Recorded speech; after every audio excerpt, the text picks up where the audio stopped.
तुटला आयुष्याचा दोरा येर वाऊगा पसारा टाकून पळते रांडा पोरे अंती होती पाठ मोरे अवघे सुखाचे संगती अवघे सुखाचे संगती कोणी कामा नाही अंती टाकून पळते रांडा पोरे अंती होती पाठ मोरे सुखा म्हणे फजित खोर सुखा म्हणे फजित खोर माझे माझे म्हणे घर टाकून पडते रांना पोरे अंती होती पाठ मोरे समचरण सरोजम सांगलीला भूताभम जगदनिहित पाणी मंडलम मंडलामा तरुण तुलसी माला कंधरम कंजनेत्रम सवे नवलहासं विठ्ठलं चिन्तयामि पांडुरंगा करू प्रथम नमः पांडुरंगा करू प्रथम नमः पांडुरंगा करू प्रथम नमः पांडुरंगा करू प्रथम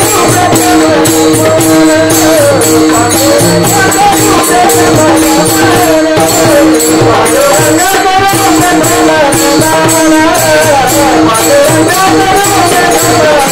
पांडुरंगा करू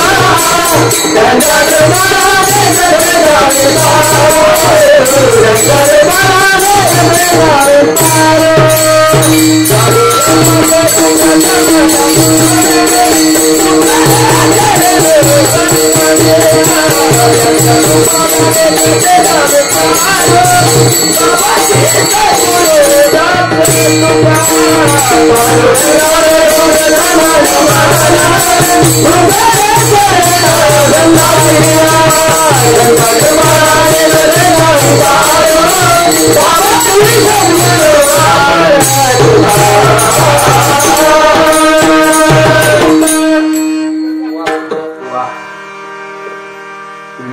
पांडुरंगा करू प्रथम नमन दुसरे चरण संताचे या त्यांच्या कृपादाने कथेचा विस्तारू बाबाजी सद्गुरु रास तुका सोनो बंदर रहा गुणी जनतया मामा से बोलती नामे शंकर शंकरा शुभ करा विसंग जो संगती पुण्य श्लोकीचा पुनी नगरिक मोती खरा शोभतो ऐशा संत वरा शुभ करा दांडे करा वंदितो संपाददानश्च विलाय भक्तिं विलोकितो येन समाधिराजः वैराग्यवन्तं सुविचारयुक्तं नमामि जोगं शिरसा गुरुन्तं मस्तकहे पायावरी मस्तकहे पायावरी मस्तकहे पायावरी मस्तकहे पायावरी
महाराजांसाठी टाळ्या वाजवायच्या त्याला लेकरू सुद्धा ज्ञानोबा यांचं लागते ज्याला आळंदीत मधुकरी खाल्ली ना बुवा त्याला ऐकायला येणार, त्यात वादच नाही. चला दस्तूर प्राप्त प्रसंगी कीर्तन रूपी सेवेसाठी उच्चारलेला, गायलेला, निवडलेला, तुमच्या समोर मांडलेला, तुमच्या समोर प्रस्थापित केलेला अभंग वारकरी संप्रदायाच्या 105 संतांच्या अध्यात्म इतिहासामध्ये. तसं वारकरी संप्रदाय 105 संतांची भूमी. वारकरी संप्रदायाच्या अध्यात्म इतिहासामध्ये 105 संतांच्या मांडणी आली. अधिकार संपन्न अष्टादश संतांच्या परंपरेत वारकरी संप्रदाय 105 संतांची भूमी. पण वारकरी संप्रदायात काही संत असे ज्यांचा देवावर अधिकार आहे, काही संत असे ज्यांना देवाची भक्ती केली, काही संत असे ज्यांना देवाची पूजा केली, काही संत असे जे देवाला भेटायला गेले आणि काही संत असे ज्यांना देव भेटायला आले. काय काही संतांनी देवाची भक्ती केली, काही संतांनी देवाची पूजा केली, काही संतांनी देवाची आराधना केली, काही संत असे ज्यांना जे संत देवाला भेटायला गेले आणि काही संत असे ज्यांना देव भेटायला आले. अजून सांगू का, काही संतांनी देवाला प्रेमानं हाक मारली. नवे नवे काही संत असे ज्यांना देवाला शिव्या दिल्या. बघा, नाविन्यानं नटलेला संप्रदाय वारकरी संप्रदाय. इथं एक एकाहुनी बळी रे. एक एक संत म्हणजे अधिकाऱ्याचा दगड आहे बुवा, फेकून मारला तरी जीवनाचं कल्याण करेल असा एक एक संत वारकरी संप्रदाय झाला. आणि या वारकरी संप्रदायाच्या अखंड अध्यात्म इतिहासामध्ये ज्या संप्रदायाचा पाया योगियाची माऊली, अनाथाची माय, विश्व कैवल्य चक्रवर्ती तेजोधी सम्राट, अलंकापुरीचा राजा महाविष्णू माऊली ज्ञानोबा यांनी रचला. आणि याच वारकरी संप्रदायाच्या कळसाचं काम करणारी, सदैव वैकुंठ गमन करणारी विश्वाच्या इतिहासातील पहिले संत जगद्गुरु तुकोबा यांनी या वारकरी संप्रदायाचा कळस निर्माण केला. एक एक संत, एका संतांची परंपरा वारकरी संप्रदायात अलौकिक आहे. एका संतानं वारकरी संप्रदायाला प्रचंड काही देणगी दिलेली आहे.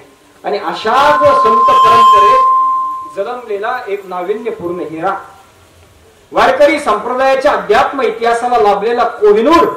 अजून सांगू का, रस्त्याला पडणारा दगड गारगुटी, आणि तो जर दगड हिरा असेल तर ज्याला पारखता येतो ना, असा पारखी नजर असणारा संत, संत सम्राट चोखोबरायांचा आजचा अभंग आहे. का बाबा चोखोबरायांचा अभंग निवडला आज कीर्तनाला? का हो, काय विशेष आहे आजच्या अभंगात? अभंगाची प्रस्तावना फार सुंदर आहे मंडळी. ऐका, चोखोबा बोलले, तुटला आयुष्याचा दोरा, येर वाहू गा पसारा, टाकोनी पळती रांडा पोरे, आणि होती पाठमोरे. चोखोबा बोलले, एकदा आयुष्याचा दोरा देवानं तोडला की खाली तुमच्या माझ्या समोर राहतो ना तो सगळा पसारा आहे महाराज. का हो, गळ्यातली 108 मण्याची माळ जर कुठून एखाद्याच्या सहज नकळत गळ्यातली तुटली तर त्यातला एक एक मणी जसा बाजूला पडतो ना, तसं एकदा वरच्या मालकानं तुमचा माझा असणारा दोरा तोडला की कमवलेला एक एक मणी असा विस्करून जातो. त्याचा होतो त्याचं नाव पसारा. म्हणून चोखोबा बोलले, तुटला आयुष्याचा दोरा, येर वाहू गा पसारा. मग काय होतो पसारा झाल्या? टाकोनी पळती रांडा पोरे, अंती होती पाठमोरे. सगळी जी कमवलेली इस्टेट आहे, चोखोबाना आजच्या अभंगात जेवढं तुम्ही ना मी कमवलं त्याला रांड या शब्दाची उपमा दिली. टाकोनी पळती रांडा पोरे, अंती होती पाठमोरे. अंतकाळ जवळ आला ना की सगळी तुम्हाला मला पाठ दाखवल्याशिवाय राहणार नाही. का हो महाराज, असं कसं म्हणता तुम्ही? अहो, आम्ही अग्नीला प्रदक्षिणा मारून 7 जन्म 7 दिन असं वचन नवऱ्याला देऊन आलोय. स्वतःचं घर सोडून अग्नी समोर उभा राहिलो, ब्राह्मण काकाच्या साक्षीनं, अग्नी देवतेच्या साक्षीनं त्या अग्नी होमाला 7 प्रदक्षिणा मारल्या. आणि वयाची 21-22 वर्ष ज्या बापाच्या घरी राहिलोय ना, त्या बापाच्या घराचा त्याग करून आम्ही नवऱ्याचा प्रपंच थाटायला आलोय. आणि मग एवढं सगळं आम्ही त्याग करून सुद्धा चोखोबा तुम्ही का म्हणता सगळे अंती पाठीला दाखवतील, सगळे पाठ सोडून जातील? चोखोबानं उत्तर दिले काय, अवघे सुखाचे सांगाती, कोणी कामा नाही अंती. सगळे सुखाचे सांगाती, यातलं सोबतीला अंतीला कामाला कोणी येणार नाही.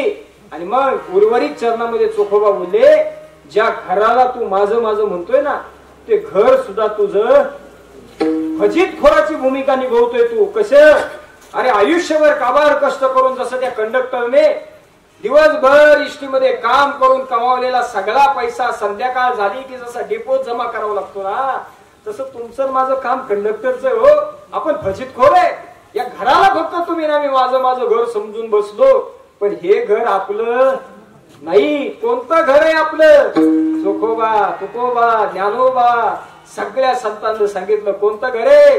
निरंजनी आम्ही बांधिले घर. एक असं तत्व आहे की ज्या तत्वामध्ये आमचं घर आहे. म्हणजे घर तुम्हाला मला मिळावं म्हणून बाबांच्या पुण्य स्मरणात मला जवळपास शिरूर तालुक्यातनं बोलवले. विठ्ठल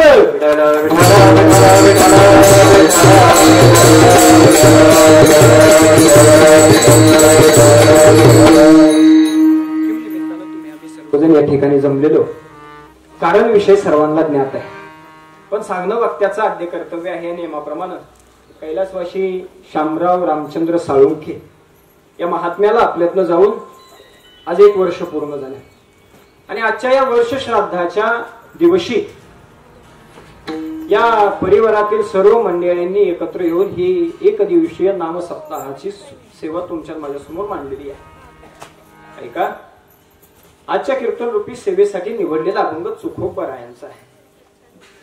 आपण रस्त्यानं जावं, घरातनं बाहेर पाऊल टाकावं आणि बायकोनं पहिला प्रश्न विचारावं, का हो कुठं चालले?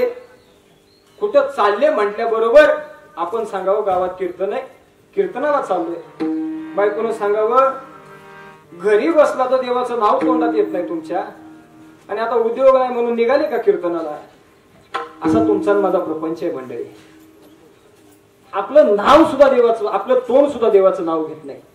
जाग्यावर बसलं कीर्तनात विठ्ठल विठ्ठलचा गजर झाला तर आपला हात आपल्याला टाळी वाजून देत नाही, आपलं तोंड देवाचं नाव घेऊन देत नाही. पण वारकरी संप्रदायात एक रत्न असा झाला, त्यांना पुढं चालावं आणि चालता चालता ज्या ठिकाणी पाऊल पडावं त्या पायाची माती सुद्धा विठ्ठल विठ्ठल बोलावी. जगद्गुरु तुकोबरायानं स्वतःच्या आयुष्याचा परमार्थाचा सगळा थाट मांडावा. स्वतःचं एक किराणमालचं दुकान गावामध्ये छोटस, त्या किराणमालच्या दुकानावर सुद्धा तुकोबानं लक्ष नाही द्यावं. सकाळी 6 वाजले की 4:30 ते 6:30 या वेळेमध्ये ब्रह्ममुहूर्तावर जगद्गुरु तुकोबरायानं उठावं. स्वतःची प्रातिनिधिक स्वरूपाची सकाळची सगळी कामं आरपावी. घरातल्या देवाची पूजा करावी. घरात सकाळ सकाळ काकडा घ्यावा. काकडा घेऊन जगद्गुरु तुकोबरायानं स्वतःच्या गळ्यामध्ये विना गुतवावा, हातामध्ये चिपळ्या घ्याव्यात आणि तुकोबानं भंडारा भामचंद्र भोराडेश्वर डोंगराची वाट धरावी. का हो, योगा योगानं आपल्या घरातील आपला हक्काचा नवरा गावात अखंड हरिनाम सप्ताह चालू आहे म्हणून 7 दिवस अखंड हरिनाम सप्ताहाला मुक्कामी राहिलाय. कोण? तुमचा नवरा. गावात अखंड हरिनाम सप्ताह चालू आहे म्हणून तो 7 दिवस मुक्कामी राहिला. आपण त्याला हक्कानं फोन करतो का? का हो जेवला का? नाही. करत जावा महिला मंडळी, का करत जावा? ज्या बाईनं देवाची काळजी घेतली, सांगू का, ज्या बाईनं नवऱ्याची काळजी घेतली त्या बाईच्या वाट्याला अडचणी आल्या तर त्याला सोडवायला विश्वाचा मालक येतो.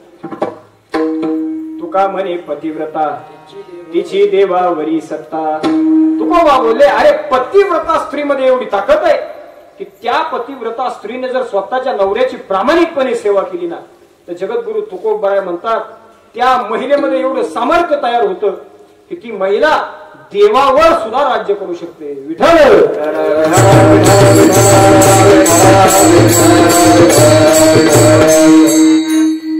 बाहेर गावी नवरा 2-4 दिवस गेला तेजस बुवा, तर बायका घरून फोनही करीत नाही, हो जेवला का, कुठं झाला प्रोग्राम, कस काय झालंय, लोक आलती का, जमली होती, समजलं का तुमचं बोलणं जगाला?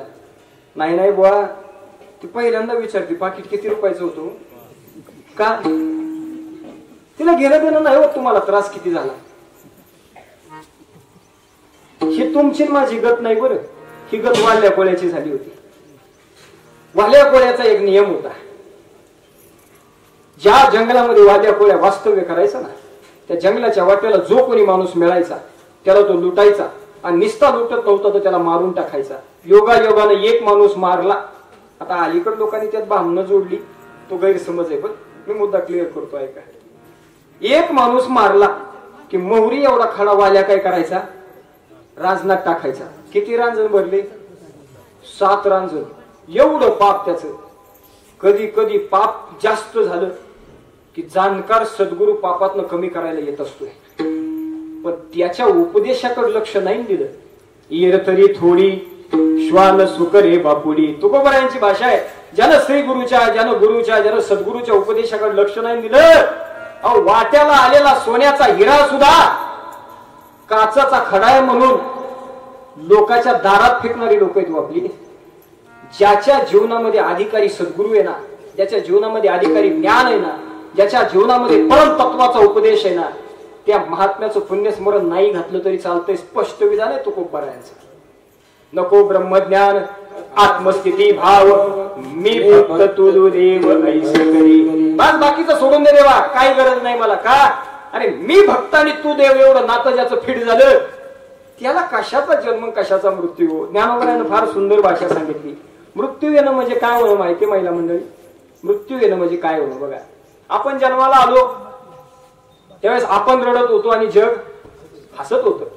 ज्या दिवशी आपण मेलो, तुकोबा बोलले अशी कीर्ती करावी माणसानं, आपण हसावं, आपल्यासाठी जगानं रडावं. एक काळ होता, गावामध्ये कोणी जरी वारलं ना तरी अख्ख्या गावाच्या महिला त्या महिलेचं सांत्वन करायला गेला आणि त्या प्रेत यात्रेच्या शेजारी बसल्या ना तरी ठस दिशी डोळ्यात पाणी यायचं.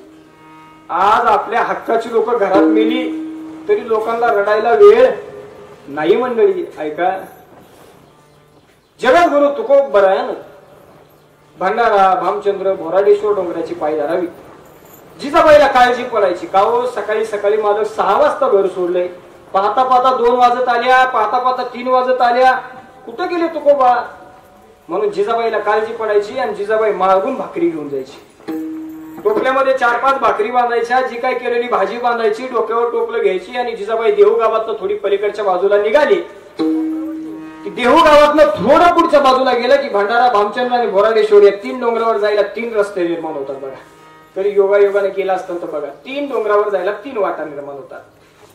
योगायोगानं 3 डोंगरावर जायला 3 वाटा निर्माण झाल्या की पहिला प्रश्न पडायचा जिजाबाईच्या अंतःकरणात, जायचंय खरं मालकाला भाकरी घेऊन, पण तुकोबा गेले कोणत्या डोंगरावर माहिती नाही. मग त्या काळी काय फोन होता का? फोन काढायचा, 10 अंक दाबायचे, हिरवं बटन दाबायचं, कानाला लावायचं, हॅलो कुठे आहे तुकोबा?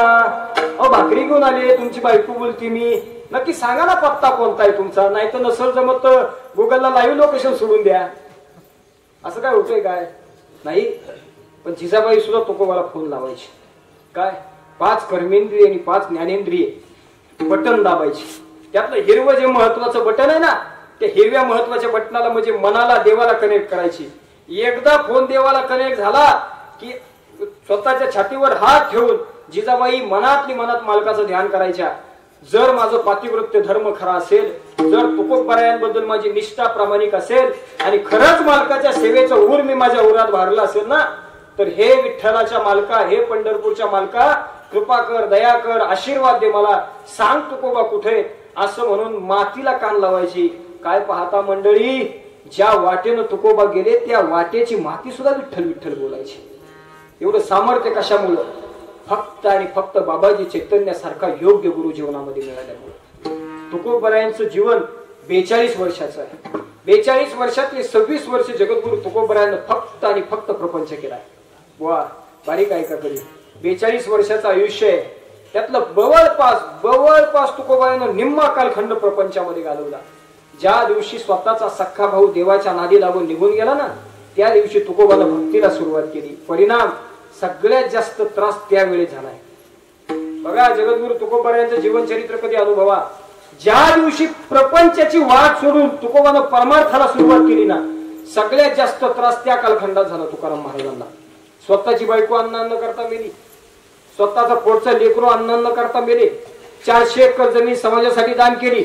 ज्या काळी दुष्काळ पडला, 7 पिढ्याची सावकारकी असणाऱ्या जगद्गुरु तुकोबरायांच्या घरी अन्नाचा कण सुद्धा खायला शिल्लक नव्हता. ही वेळ देवाच्या नादी लागल्या होती. ऐकताय ना? देवाच्या नादी लागला की सगळ्यात पहिल्यांदा देव भिकारी करतो. 4 टप्पे बरं तुमच्या माझ्या आयुष्याचे, चांगल्या परमार्थिकाने बारीक आहे का? तुमच्या माझ्या आयुष्याचे 4 टप्पे. प्रपंचाची वाट सोडून देवाची वाट धरली तर आयुष्याचे 4 टप्पे होतात. पहिल्यांदा आजारी होता तुम्ही, देव पहिल्यांदा आजार पण लावतो माणसाच्या पाठीमागे. पहिल्यांदा आजारी होता, नाही तसले रोग जडतील, नाही तसला त्रास होईल. त्या आजारीपणात सुद्धा जर देवावरचा विश्वास ठाम राहिला तर दुसऱ्यांदा कर्जबाजारी होता. पहिल्यांदा बोलत नाहीत का खटाव लोक? बोला की मग, बोलल्याशिवाय कीर्तन समजतंय काय?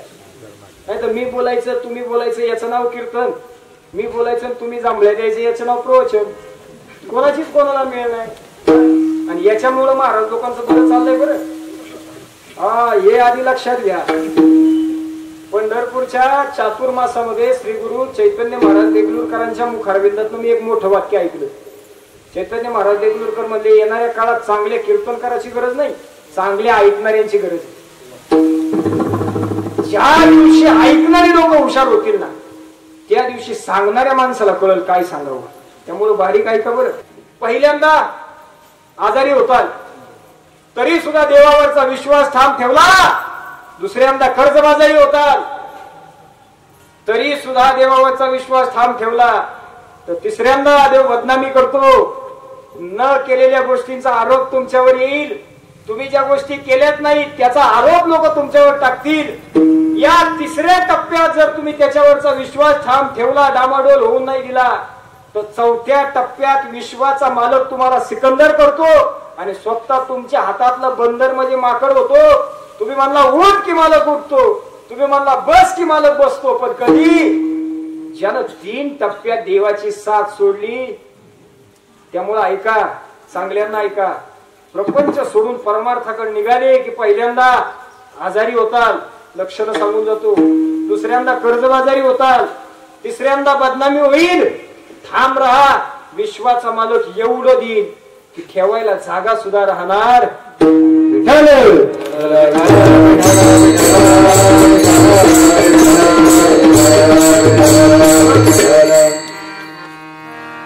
7 रांजण पाप केलं वाल्याने. इथं होतो आपण. एक माणूस मेला, मारला की एक मोहरी एवढा खरा त्यानं रांगणात टाकायचा. किती रांजण भरले? 7 रांजण. योगानं पुण्य फळाला आलं ना की सद्गुरूची भेट होत असते. ते असं गुरु कोणालाही मिळत, आणि जरी मिळाला तरी कळत नाही. तुम्ही बसवा एखाद्याला ज्ञानाला, तुम्ही म्हणते असला कुठं देव असतोय का? एवढं सहजासहजी ब्रह्मज्ञान हे लेकराच्या गोष्टी ते कोणाच्या भाग्यात नाही महाराज. बहुत सुकृताची जोडी म्हणून विठ्ठली आवडी. कितीतरी जन्माचं पुण्य उदयाला यावं लागतंय, त्यावेळेस गुरुची भेट होते, त्यावेळेस अधिकारी सद्गुरु जीवनामध्ये येतो, त्यावेळेस ब्रह्मतत्वाची प्राप्ती होते. आणि मग ब्रह्मतत्वाची प्राप्ती झाली की परिणाम राजाची पोरगी सुद्धा पायात घुंगरू बांधून नाचायला लागते. राजाची कन्या होती, पायात घुंगरू घालून नाचायला लागली आणि बोलली, पायो जी मैंने राम रतन धन पायो, राम रतन धन पायो,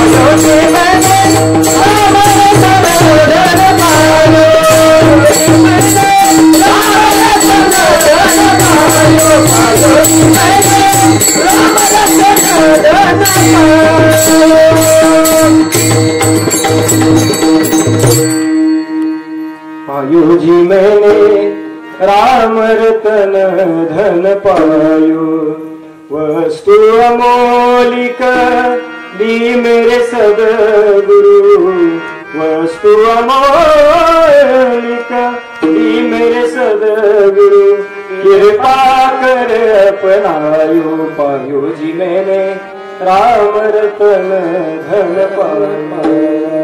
काय मिळालं? काय मिळालं? स्वतःच्या राजवैभवाचा त्याग केला तिनं. पायात घुंगरू बांधले, गळ्यामध्ये विना घेतला, हातामध्ये चिपळ्या घेतली आणि राजाची पोरगी देवाचं नाव घ्यायला लागली. राजयाची कांता काय भीक मागे, मनाची या जोगे सिद्धी पावे. काय होय दिले ज्ञानोबरायला, जीव ओवाळून टाका वाटतो कधी कधी. राजाच्या पोरीने भीक मागावी का? जिचा बाप राजा आहे तिला माहिती ना मी मागूस तोवर माझ्या हातात सगळं मिळणार आहे. तसं तुम्हाला मला माहितीये का आपला बाप राजा आहे? तू म्हणताल कशाचं काय महाराज, बापाने गुंठाबळ जमीन नाही ठेवली. तू म्हणे राजाची पोरगी आहे, राजाची पोरं आहेत तुम्ही ना मी. फक्त दक्ष नाही, आपल्याला ज्ञान नाही, आपला मालक कोण आहे, आपला बाप कोण आहे. ज्या दिवशी मालक समजला ना माणसाला, ज्या दिवशी आपला निर्माण करणारा सृजन करता समजला ना माणसाला, परिणाम माणूस सुखी होतो. महाराज हा जन्म सुखी होण्यासाठी मिळाला. वाल्या कोळ्यानं अनंत पाप केले, योगा योगानं नारद मुनींची गाठ पडली. नारद मुनींना गाठ पडल्यानंतर थांबा म्हणून उपदेश केला वाल्यानं. काय थांबा? त्या नारद मुनींच्या मुखारविंदात शब्द गेला, मी कधीच थांबलोय, तू कधी थांबणार आहे? साधूचा शब्द सहज बोलला तरी आयुष्याचं कल्याण करतो. सहज बोलणे हित उपदेश करुणी सायास शिकविती. कोणाची कीर्ती वाढले गहन, कोणाची कीर्ती वाढले गहन. गेले रामायण गेले रामायण रामा. कोणाची कीर्ती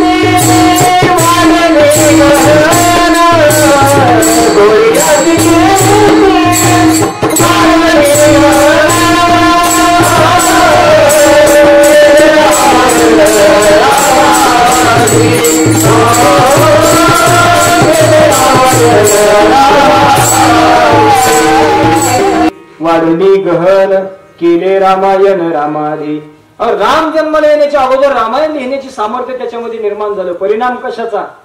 संगतीचा. योग्य माणसाच्या संगतीत गेला तर माणसाच्या आयुष्याचं सोनं होतंय. आणि चुकून माणसाची संगत सुटली की त्या माणसाच्या आयुष्याचे हाल व्हायला वेळ लागत नाही. आणि म्हणून संगत संत नकी करले, जन्म का सार्थक कोचे करले. साधूची संगत करायला लावली संतांनो प्रत्येक चरणामध्ये तुम्हाला मला. का हो? संगतीला काय परिणाम आहे? वाल्याचा सुद्धा वाल्मिकी होतो, हा परिणाम संगतीचा आहे. वाल्याचा सुद्धा वाल्मिकी होतो. मी कायम सांगतो, पंगत चुकली तर एक वेळचं जेवण चुकतंय, पण संगत चुकली तर आयुष्याची दिशा बिघडायला वेळ लागत नाही. दोन पैसे माणसाकडे कमी असले तरी चालतील, पण माणसाची संगत मात्र फार चांगल्या लोकांसोबत पाहिजे. एखादा नाग महादेवाच्या पिंडीवर निघला तर लोक त्याला नमस्कार करतात, पाया पडतात. का? महादेवाचा नाग आहे बुवा तो. तोच नाग पिंडीवर दिसला, लोक नाही नाही त्या कंपनीचं दूध त्याला पाजाय घालतात. आणि तोच नाग त्यानं थोडा वेळ फक्त पिंड सोडली, आणि तोच नाग जर एखाद्याच्या घरात दिसला ना तर लोक नाही नाही त्या काठीने त्याला मारतात. परिणाम कशाचा? नाग एकच, फक्त जागा सोडली. आणि म्हणून महाराज बोलले, तुझे आहे तुझ पाशी परी तू जागा चुकलाशी. कोणती जागा चुकलो आम्ही? ज्यानं मालकावर प्रेम केलं ना मंडळी, ज्यानं मालकावर, त्याच्या आयुष्याचं सोनं झालं. ज्यानं मालक सोडला ना त्याच्या आयुष्याचा सगळा राडा झाला. म्हणून ये रवा उगा पसारा. फक्त मालक ज्याला धरता आला ना त्याच्या आयुष्याचं कल्याण आहे. योगा योगानं असं तुमच्यासारखं एक गाव होतं, आणि त्या गावातले काही माणसं शेजारच्या गावात पोरगी बघायला गेली. आता जुना काळ आहे, आता 4 व्हीलर आल्या, 2 व्हीलर आल्या, एरोप्लेन आले, लोक लांब लांबचा प्रवास काही वेळामध्ये करायला लागली. पण बऱ्यापैकी जुना कालखंड आहे. त्या काही जुन्या जाणकार मंडळींना आठवत असेल बघा, जुन्या काळात 2 व्हीलर नव्हती, 4 चाकी गाडी नव्हती. मग प्रवासाचं साधन काय? बैलगाडी असायची बघा. लोक बैलगाडीत कितीतरी किलोमीटरचा प्रवास आनंदाने करायची. योगायोगानं अशाच्या का खेडेगावामध्ये एका मुलाचं लग्न जमवायला मुलगी पाहिला काही मंडळी शेजारच्या गावाला गेले. आता शेजारच्या गावाला गेल्यानंतर एक 6-7 किलोमीटर अंतर गेलं तेजस महाराज. आणि योगायोगानं 6-7 किलोमीटरचं अंतर गेल्यानंतर त्या पोरगी पाहायला गेलेल्या मालकाच्या लक्षात असं आलं, पोरगी पाहायला आपल्या घरातला आपण 4 लोक आलतो, पण योगायोगानं आपल्या घरातला 5वा माणूस बैलगाडीच्या खाली. ऐकताय ना? पोरगी पाहिलं किती जण गेले? 4 जण. पण मालकाच्या लक्षात आलं, योगायोगानं आपण 4 जण नाही आलो, आपल्या घरातला 5वा माणूस बैलगाडीच्या खाली. मालकाने खाली वाकून पाहिलं तर त्याला घरात पाळलेलं कुत्र्याचं पिल्लू दिसलं. आता 6-7 किलोमीटर घर सोडून मालकाच्या बरोबर बैलगाडीच्या सोबत कुत्र्याचं पिल्लू आलंय, याला हाकलून दिलं तर हे माघारी घरी जाणार नाही. मालकाला वाटलं कुठं हाकलून देता, 6-7 किलोमीटर लांब आलोय आपण, लेकराचं लाडकय. यानं त्या कुत्र्याच्या पिलाला उचललं बैलगाडीमध्ये ठेवलं. त्या बैलगाडीच्या कुत्र्याच्या पिलाला वाटत होतं बैलगाडी मी वळीतोय, असं लय कुत्र्यांना वाटत बरं बैलगाडी मी वळीतोय. जाग्यावर खेळा बरं, देवाचा चाबूक दिसत नाही, पण वळ जर उमटायला लागला तर अंगात कातडी सुद्धा ठेवीत नाही.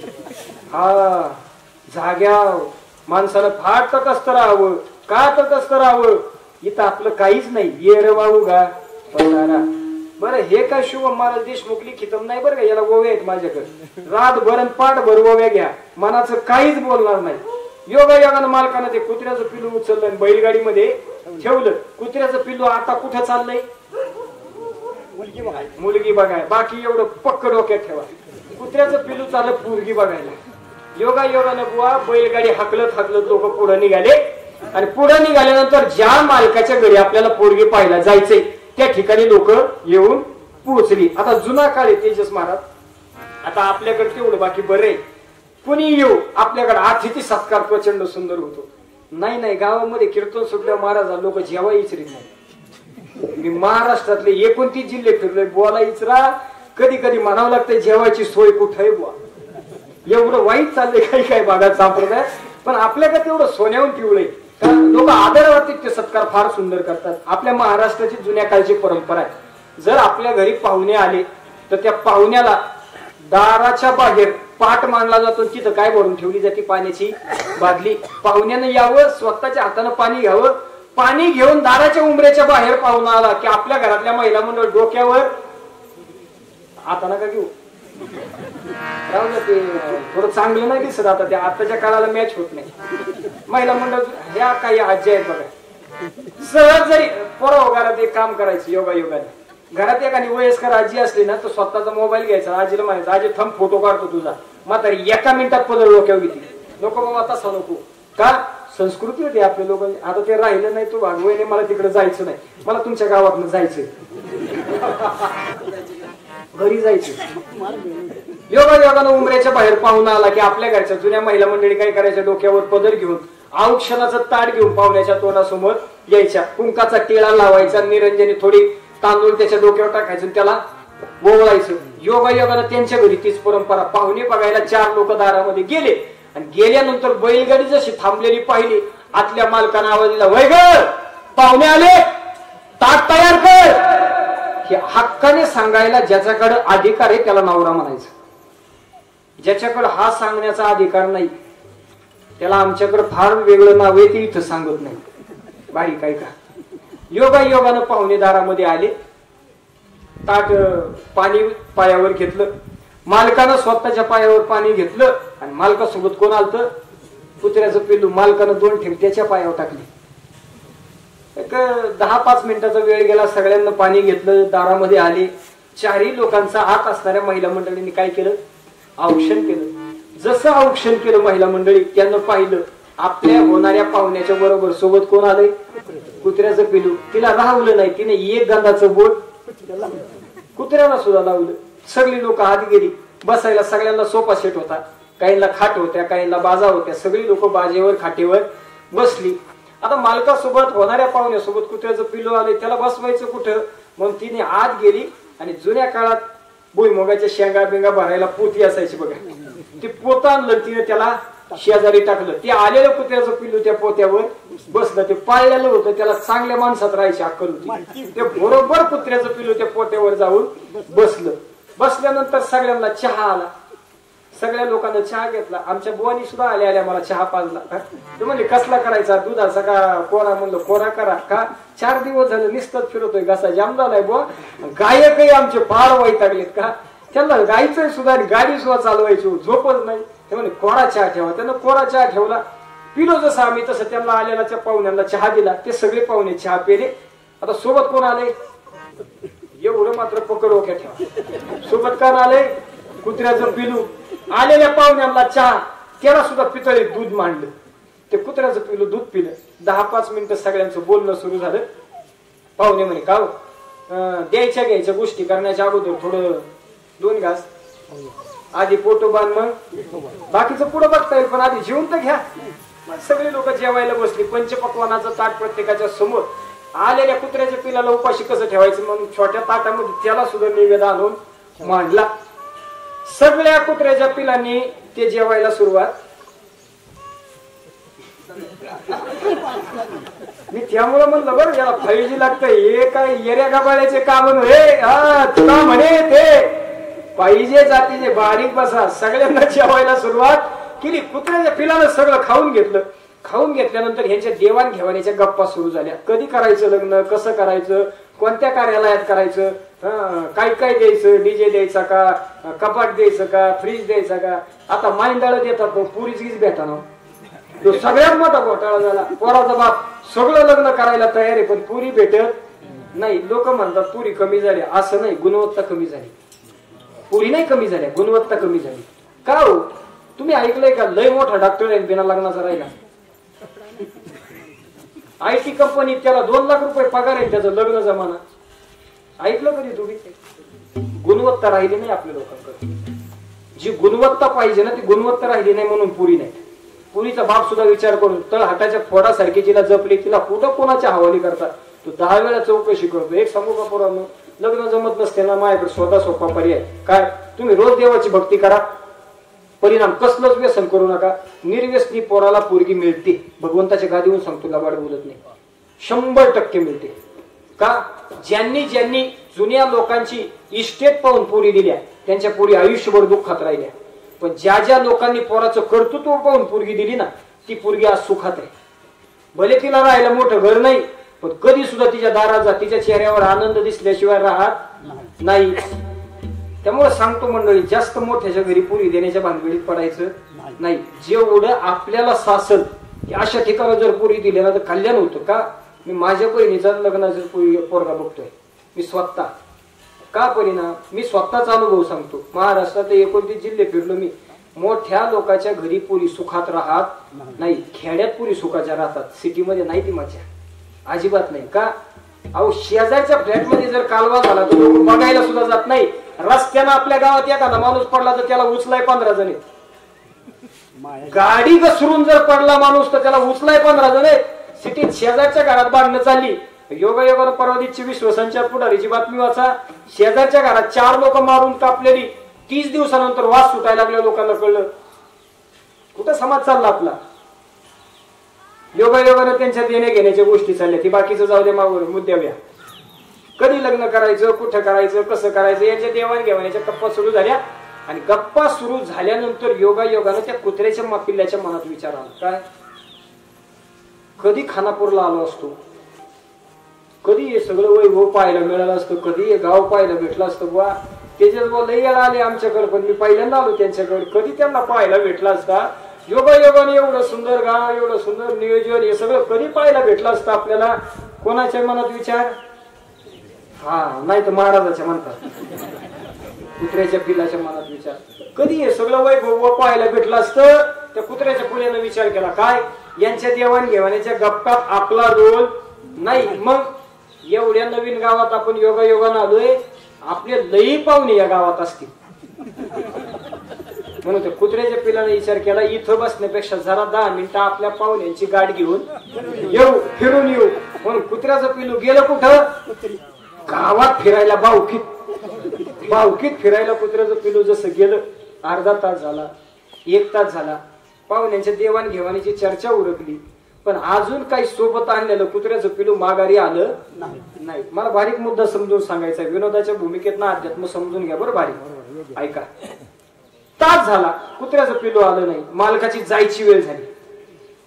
मालकानं परत 10 मिनिटं थांबण्याचा विचार केला. का, सोबत आणलेलं कुत्र्याचं पिलू सोबत घरी गेलं पाहिजे. का, कारण त्या कुत्र्याच्या पिलाला जोपर्यंत घरची पोरं पाहत नाही तोपर्यंत पोरं जीवत नाही. माया होती त्या कुत्र्याच्या पिलावर तेवढी लेकराची. ती माया त्या मालकाला त्याला सोडून जाऊन द्यायना. अर्धा तास झाला, 1 तास झाला, 2 तास झाले, अजून कुत्र्याचं पिलू माघारी आलं नाही. किती वेळ होणाऱ्या पाहुण्याच्या दारात थांबायचं. पाहुण्याला लाज वाटायला लागली. त्यानं स्वतःच्या होणाऱ्या पाहुण्याला म्हणजे यायला सांगितलं, म्हणे काव याई बा 2 तास झालं कुत्र्याच्या पिल्लाची वाट पाहिली, पण ती काय अजून आलं नाही. तुमच्या गावात फिरायला गेला असेल. योगायोगानं जर ते घरी आलं ना तर त्याला थांबून घ्या, तुमच्याकडे बांधून ठेवा दारात. उद्या आमच्या गावातनं कोण आलं तर ठीक आहे, त्यांच्याकडे पाठवून द्या, नाही तर उद्या मी त्याला न्यायला परत येतो. पण आता आमची जायची वेळ झाली, आम्ही जातो. असं म्हणून होणारे पाहुणे स्वतःच्या घरी माघारी निघाली. जाता जाता अख्ख्या रस्त्यानं मालकाच्या मनात विचार, काय सोबत नेलेलं कुत्र्याचं पिलू आणलं नाही, त्याच्यावर माया होती. सांगू का, माणसांवर प्रेम करा, माणूस धोका दिल्याशिवाय राहणार नाही. जनावरांवर प्रेम करा, ते साथ दिल्याशिवाय राहणार नाही.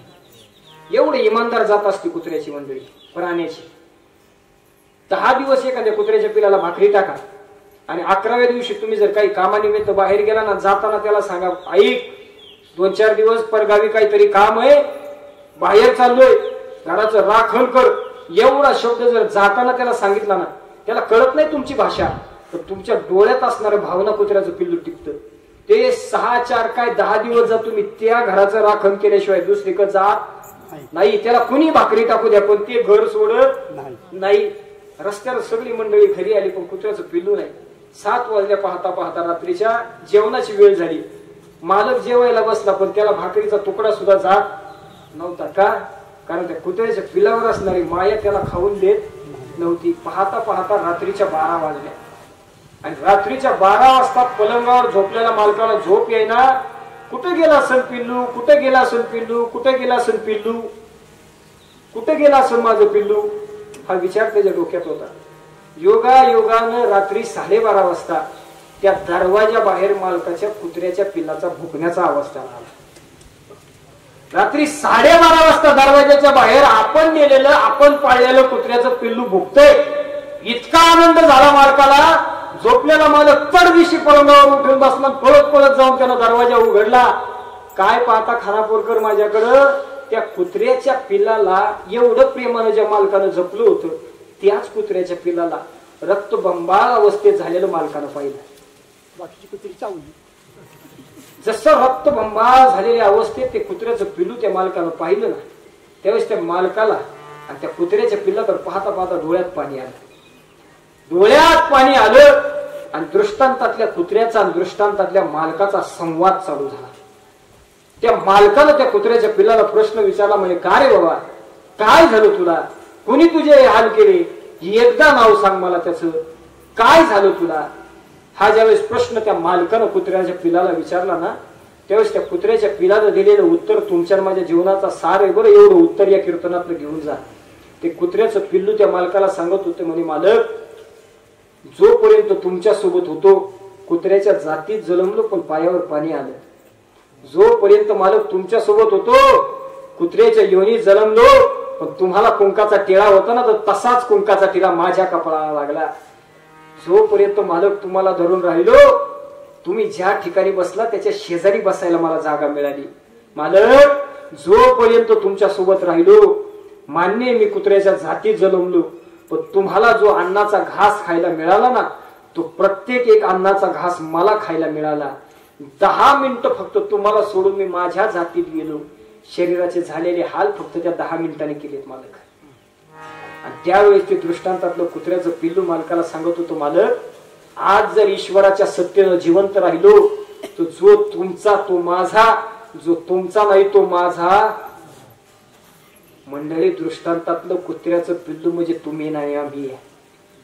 या गादीवर उभा राहणारा शुभम महाराज देशमुख आणि बसलेले सगळे मंडळी म्हणजे ते दृष्टांतातलं कुत्र्याचं पिल्लू आहे. जोपर्यंत मालकाला धरून राहताल ना, तोपर्यंत फुलांनी स्वागत होईल. जोपर्यंत मालकाला धरून राहताल ना, डोक्यावर फेटा येईल. जोपर्यंत मालकाला धरून राहताल, लोक महाराज म्हणून पाया पडतील. जोपर्यंत मालकाला धरून राहताल, त्यांच्या आयुष्यात चाललेल्या अडचणी देवाचं रूप आहे म्हणून तुमच्या समोर सांगतील. ज्या दिवशी मालकाला सोडताल, अख्ख्या शरीराची लाही लाही झाल्याशिवाय राहणार नाही. आणि म्हणून जाणकार माणसानं प्रपंचाच्या नादी लागण्यापेक्षा जाणकार माणसानं देवाच्या नादी लागावं. ज्या माणसानं प्रपंच करण्याचा प्रयत्न केला त्याच्या वाट्याला दुःख आलं, आणि ज्यानं प्रपंच करता करता परमार्थ केला त्या माणसाच्या पाठीमागं हजारो लोक ज्ञानोबा तुकोबाचा गजर करत पंढरपूरला येतात. ताकद कशाची आहे? देवाच्या भक्तीची आहे. आणि म्हणून देह हा दिलाय ना, कशासाठी दिला?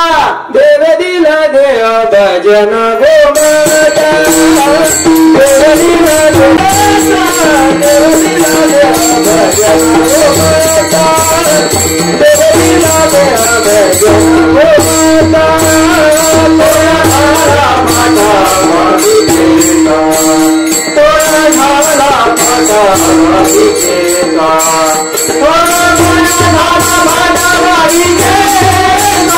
देव दिला देह भजन गोमाता, देव दिला देह भजन गोमाता. देव दिला देह भजना गोमटा, तो या झाला फाटा बालिकेचा. कशासाठी जन्म दिला महिला मंडळ? भजनासाठी दिला. आता प्रमाण चाललं होतं, किती जणींनी टाळ्या वाजवल्या इमानदारीने सांगा? नाही हो, काय भजन करून देत नाही माणसाचं मन माणसाला. तुम्ही बघा, कीर्तनात बसले तरी 150 विचार घरी, कुलूप लावलंय का, दारा काढल्यात का, ते कुठं गेली असतील बघू, काय व्हिडिओ कॉल करून. कुलूप पारकानं नीट लावलंय का, त्या कांद्याच्या वाफ्याचं पाणी त्या काटा ओलांडलंय का. 150 विचार माणसाच्या डोक्यात बसल्या बसल्या. शांत माणसाला माणसाचं मन भटकून देत नाहीत, नाही एका ठिकाणी बसून देत नाही. बहिणाबाई बोलल्या, मन वढायो वढायो उभ्या पिकात लढवर, किती जरी हाकललं तरी येतच पिकावर. प्रचंड चंचल मन. 3.5 हाताच्या देहात 5 कर्मेंद्रिय, 5 ज्ञानेंद्रिय, 11वं मन आहे, 10 ग्रामपंचायत सदस्य आणि 11वा सरपंच आहे. ज्या माणसाच्या हातात सरपंच आला त्याच्या हाताखाली 10 जण कामाला आहेत ग्रामपंचायतीचे सदस्य. पण ज्या सरपंचानं स्वतःची जागा सोडली त्याला ग्रामपंचायतीचा सदस्य दम टाकतो. नीट कर. बघा ना, तुम्हाला जर एखाद्याकडे पाहिल्यानंतर राग येत असेल ना, तर समजून जायचं आपलं मन आपल्या ताब्यात नाही, सदस्य आपल्या हवी आहे का. अहो, सरपंचाच्या हातात गाव असतंय. तसं या 3.5 हाताच्या देहाचा मालक सरपंच आहे ना, तर तो मन आहे. ज्या माणसानं मनाला कंट्रोल करायला शिकलं त्या माणसाला या जगात राज्य करता येतं. हा इतिहास आहे. जगद्गुरु तुकोबारायांचे स्पष्ट प्रमाण आहे त्या काही गोष्टींना. ज्या माणसाच्या हातात मन, त्या माणसाच्या हातात विश्वातली सगळे धागेदोरे असतात. ज्या माणसाच्या हातात मन नाही त्याच्या हातात सगळं असून सुद्धा माणसाच्या कामाचं नाही. खरं सांगा, मग तुम्हाला सुख, तुम्हाला दुःख प्रपंच देतो का तुमचं मन देतं? तुम्हाला दुःख प्रपंच देतो का मन देतो? तुम्हाला देखो बायको देते का मन देतं? आता मात्र किचकट झालं. मन म्हणावतो बायको त्रास देते, बायको म्हणावतो मन त्रास देते. तुम्हाला मला दुःख फक्त आणि फक्त तुमचं माझं मन देतं का हो? 400 एकर जमीन दान करून सुद्धा तुकोबा बोलले, आम्ही सदैव सुडके, जवळ येता चोर डाके, आम्ही सदैव सुडके. 400 एकर जमीन ज्या माणसानं दान केली, योगायोगानं आळंदीचा पूल क्रॉस करून देऊ फाट्यावर जर गेला तर देऊ फाट्यापासून देऊ गावापर्यंत 9 किलोमीटरचं अंतर, या बाजूला या बाजूला 200 एकर जमीन जगद्गुरु तुकोबारायांची इस्टेट आहे.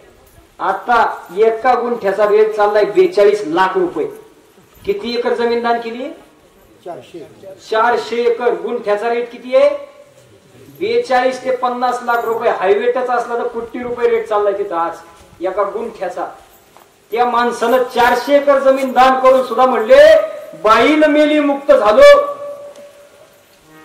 अहो, ज्याचं बायकोवर प्रेम आहे त्याची बायको जर कर्मधर्म संयोगाने लवकर मेली ना, तो माणूस म्हणतो जगण्यात मजा नाही का. जिच्यासोबत आयुष्य काढायच्या शपथ घेतली होती ती जर साथीला नसेल, तुम्ही बघा ज्याची बायको मेली तू म्हणतो जास्त काळ नाही टिकायचं. आता संसारात त्याचं एक चाक तुटून गेलं की दुसरं चलत नाही का. त्याला मध्ये जोड ना, मध्ये जोड.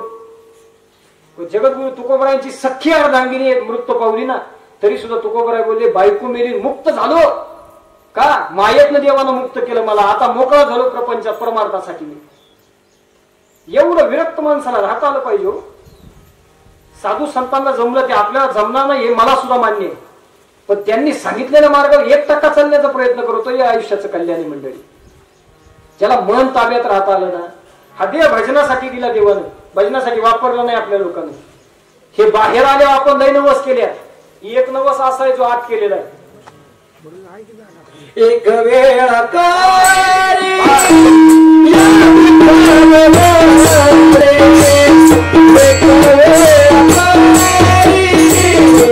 दुखा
आठवीन पाय हा माझा नवस, रात्र ही दिवस पांडुरंगा. आईच्या गर्भात असताना तुम्ही आणि मी देवाला एक वचन दिले मंडळी. एक वचन देवाला असं दिले, जे वचन देवा आपण विसरून गेलोय. हा बाहेर आल्यानंतर अनेक नवस केलेत आपण. यंदाची वर्षी घरात पाळणा आलो दे, तुझ्या दाराला 7 नारळाचं तोरण. बरं इमानदारीने सांगा, ज्यानं जग निर्माण केलं तो तुमच्या नारळावर बसलाय का? ज्यानं संपत्ती निर्माण केली, ज्यानं लक्ष्मी निर्माण केली, ज्यानं हे ब्रह्मांड निर्माण केलं, तू तुमच्या नारळावर आहे का? हा यंदाच्या वर्षी घरात पोरगा उदे देवा, तुझ्या उरसाला सगळ्याला पेढ चालेल. ज्याला चारायचं तो उपाशी, ज्याला नाही चारायचं त्याचं गाव खाऊन जाते. संकल्पना किती सुंदर आहे बघा. काय कोणत्या दिशेने प्रवास चालला याला फार मोठी किंमत आहे. तुमचा माझा प्रवास कोणत्या दिशेने आहे? श्री गुरूंचं वाक्य, चलने में प्रगती दिशा भी देखणी पडती है. नुसतं चालण्यात मजा नाही, दिशा कळली पाहिजे कोणत्या दिशेने चाललोय. योगायोगाने एकाला जायचं होतं पुण्याला. सोलापूर हायवेला टेंभुर्णी नावाच्या गावामध्ये तो बसला. टेंभुर्णी नावाच्या हायवेला तो उभा राहिला. त्याला जायचंय कुठं? पुण्याला. त्याला टेंभुर्णीमध्ये उभा राहून एका रिक्षावाल्याला हात केला आणि दादा मला जायचंय पुण्याला, भाडं किती होईल? त्यानं सांगितलं 1200 रुपये. बारीक आहे का? जायचंय कुठं? पुण्याला. ते उभा कुठे? टेंभुर्णीमध्ये. त्यानं रिक्षावाल्याला हात केलं, विचारलं भाडं किती होईल? त्याने किती सांगितलं? 1200. तो म्हणला इथं 1200 देण्यापेक्षा आपल्याकडे वेळ 10-5 किलोमीटरचं अंतर पायी चालत जाऊ, पुढे गेल्यानंतर 1000 रुपये होईल. अशा हिशोबानं तो निघाला. एक 10 किलोमीटरचं अंतर पायी चालत गेल्यानंतर त्यानं परत एका रिक्षावाल्याला हात केला. त्याला विचारलं म्हणे दादा मला जायचंय पुण्याला, भाडं किती होईल? त्यानं सांगितलं 1400 रुपये. ऐकताय ना? जायचंय कुठं? पुण्याला. पहिल्यानं सांगितलं भाडं किती? 1200. 10 किलोमीटर अंतर चालल्यानंतर त्यानं रिक्षावाल्याला हात केला. दुसऱ्यानं सांगितलं किती? 1400. हा मला घोटाळा झालाय, हा रिक्षावाला चुकीचा आहे. मग अजून 10-5 मिनिटं वेळ होता. तुम्ही 2-4 किलोमीटर चालत जाऊ, 1000च्या ऐवजी 900 द्यावं लागते. आता कुठं तरी प्रपंच म्हणल्यावर काटकसर केली पाहिजे. या हिशोबानं त्यानं काटकरीच्या हिशोबानं थोडं 4-5 किलोमीटर अंतर असा पायी चालत गेला आणि त्यानं परत एका रिक्षावाल्याला हात केला. म्हणे दादा मला जायचंय पुण्याला, भाडं किती होईल? तो म्हणला 1600. बापरे, आम्हाला कुठं ना झाला बुवा का? जायचंय पुण्याला, टेंभुर्णीत विचारलं, तू म्हणला 1200. थोडा पुढं चालत आलो आणि त्यानं विचारलं 1400. हा म्हणला डायरेक्ट 1600. त्यानं परत एका रिक्षावाल्याला हात केला. म्हणजे पाल टेंभुर्णीला जायचंय, भाडं किती होईल? तू म्हणला 1600. म्हणला असं कसं? मी टेंभुर्णीमध्ये उभा होतो, तिथं विचारलं तर 1200 सांगितलं. तुम्ही लोक वाढवत चाललाय 1600. तुम्हाला जायचंय कुठं? ते म्हणे पुण्याला. मग इकडं सोलापूरच्या दिशेला कुठं चालत निघाला? कळतंय ना? तो उभा कुठं होता? टेंभुर्णी. जायचं कुठं होतं? पुण्याला. पण पुण्याची दिशा माहित नाही, तो निघाला सोलापूरला. पैसे वाढत त्याला का कमी होत्या? तसं या 3.5 हाताच्या देहात बसलाय तुम्ही ना मी. रस्ताच माहित नाही कुठं जायचंय. देवाचं व्याज वाढेल का कमी होईल? वाढत जाईल ना. वाढत चाललंय व्याज देवाचं. हे जे मिळालंय ना, या प्रत्येकात देवाला तुम्ही मी व्याज दिले, या देहाला व्याज दिले. रोज एक श्वास तुमच्या माझ्या शरीरातला कमी होतोय. रोज दिसायला कमी होतोय. रोज दात आहेत पण चावायला कमी होतोय. गुडघे दिले देवानं पण गुडघ्याला चालता येत नाही. रोज देवाला दिलेली संपत्ती कमी होत चालली. भजनासाठी दिलाय, भजनासाठी वापरा मंडळी. ज्या माणसानं या जन्मात भजन साध्य केलं नाही, ज्या माणसानं या जन्मात येऊन देव साध्य केला नाही, ज्या माणसानं या जन्मात येऊन ब्रह्मतत्व व्याख्याची ज्ञान प्राप्त केलं नाही, या जन्मात येऊन ज्याला पांडुरंग परमात्मा कळाला नाही, या जन्मात आल्यानंतर मी कोण आहे, आलोय कुठून, जायचंय कुठं, या 3 प्रश्नांची उत्तर माणसाला मिळाली नाहीत ना, हा जन्म वायाला गेला.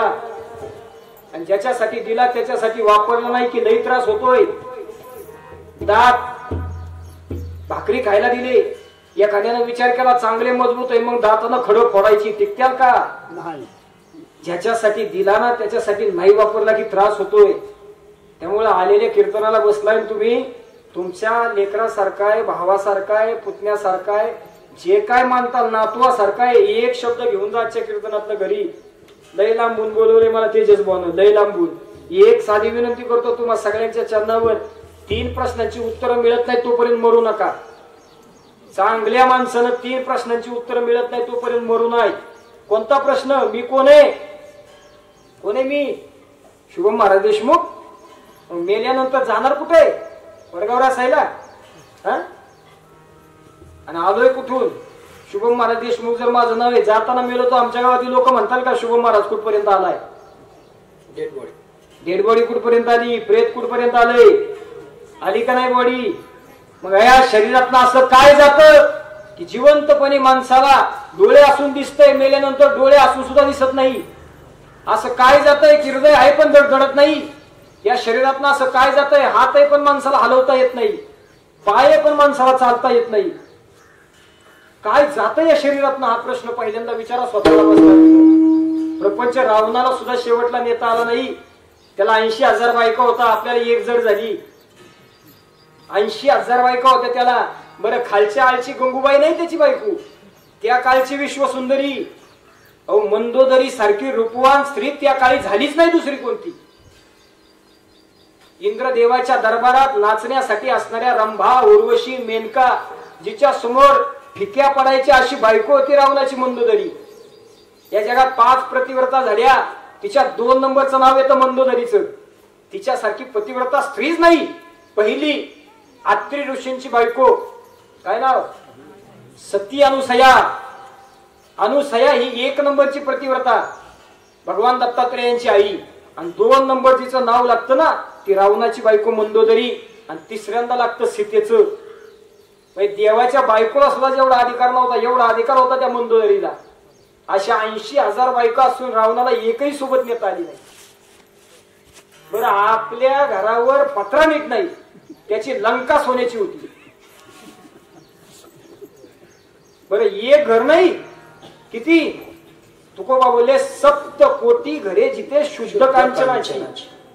7 कोटी घरं रावणाकडे प्युअर सोन्याची होती. Pure 24 carat. उगाच हनुमंताने शिफ्टीला आग लावल्यावर जळली नाही. ओरिजिनल सोनं जळत नाही, ते वितळत. आणि जळलं तर समजायचं सोनारानं गंडा घातला आपल्याला.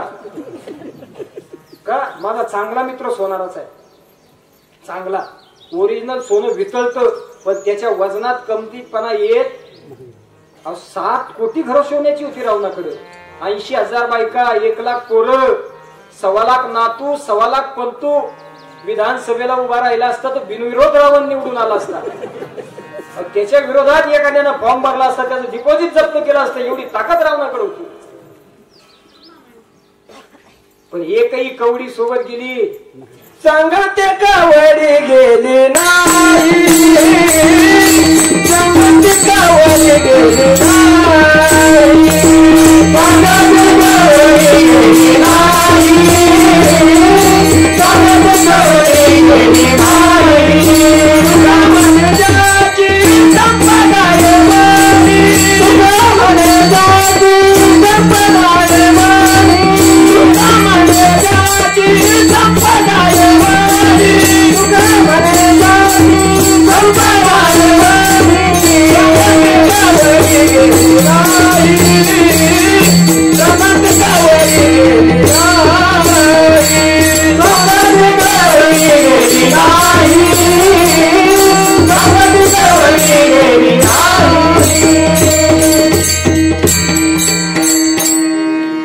तुका म्हणे ज्याची संपदा एवढी, सांगा ते कवडी गेली नाही.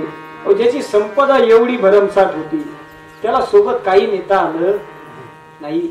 आपल्या सोबत जाणार आहे काय? नाही जाणार.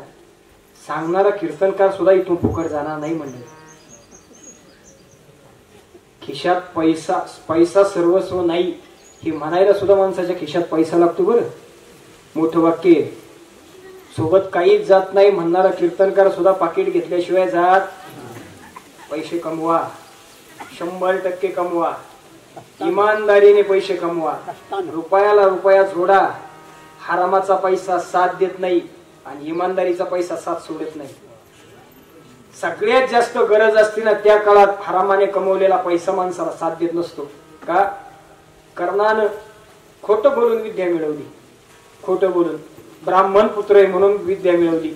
परिणाम, ज्या दिवशी त्याला त्याची सगळ्यात जास्त गरज होती, ज्यावेळेस रणभूमीवर रथाचं चाक जमिनीत घसलं ना, त्यावेळेस अर्जुनानं बाण संधान केलं ना, त्यावेळेस सगळ्यात जास्त गरज होती त्याला त्या शस्त्रास्त्रांची.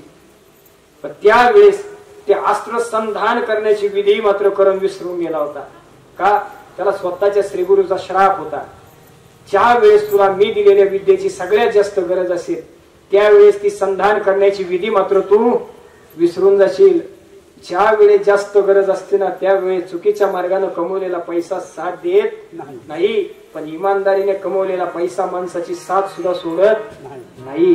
मंडळी, रावणाच्या सोबत काहीच गेलं नाही, आपल्या सोबत सुद्धा काही जाणार नाही हे जरी खरं असलं तरी जीवन जगताना पैसा लागतो. आणि म्हणून सद्गुरूचा आदेश आहे, साधू फकीर बनून समाजावर बोज बनायचा, संसारात राहून परमार्थ साध्य करता आला पाहिजे.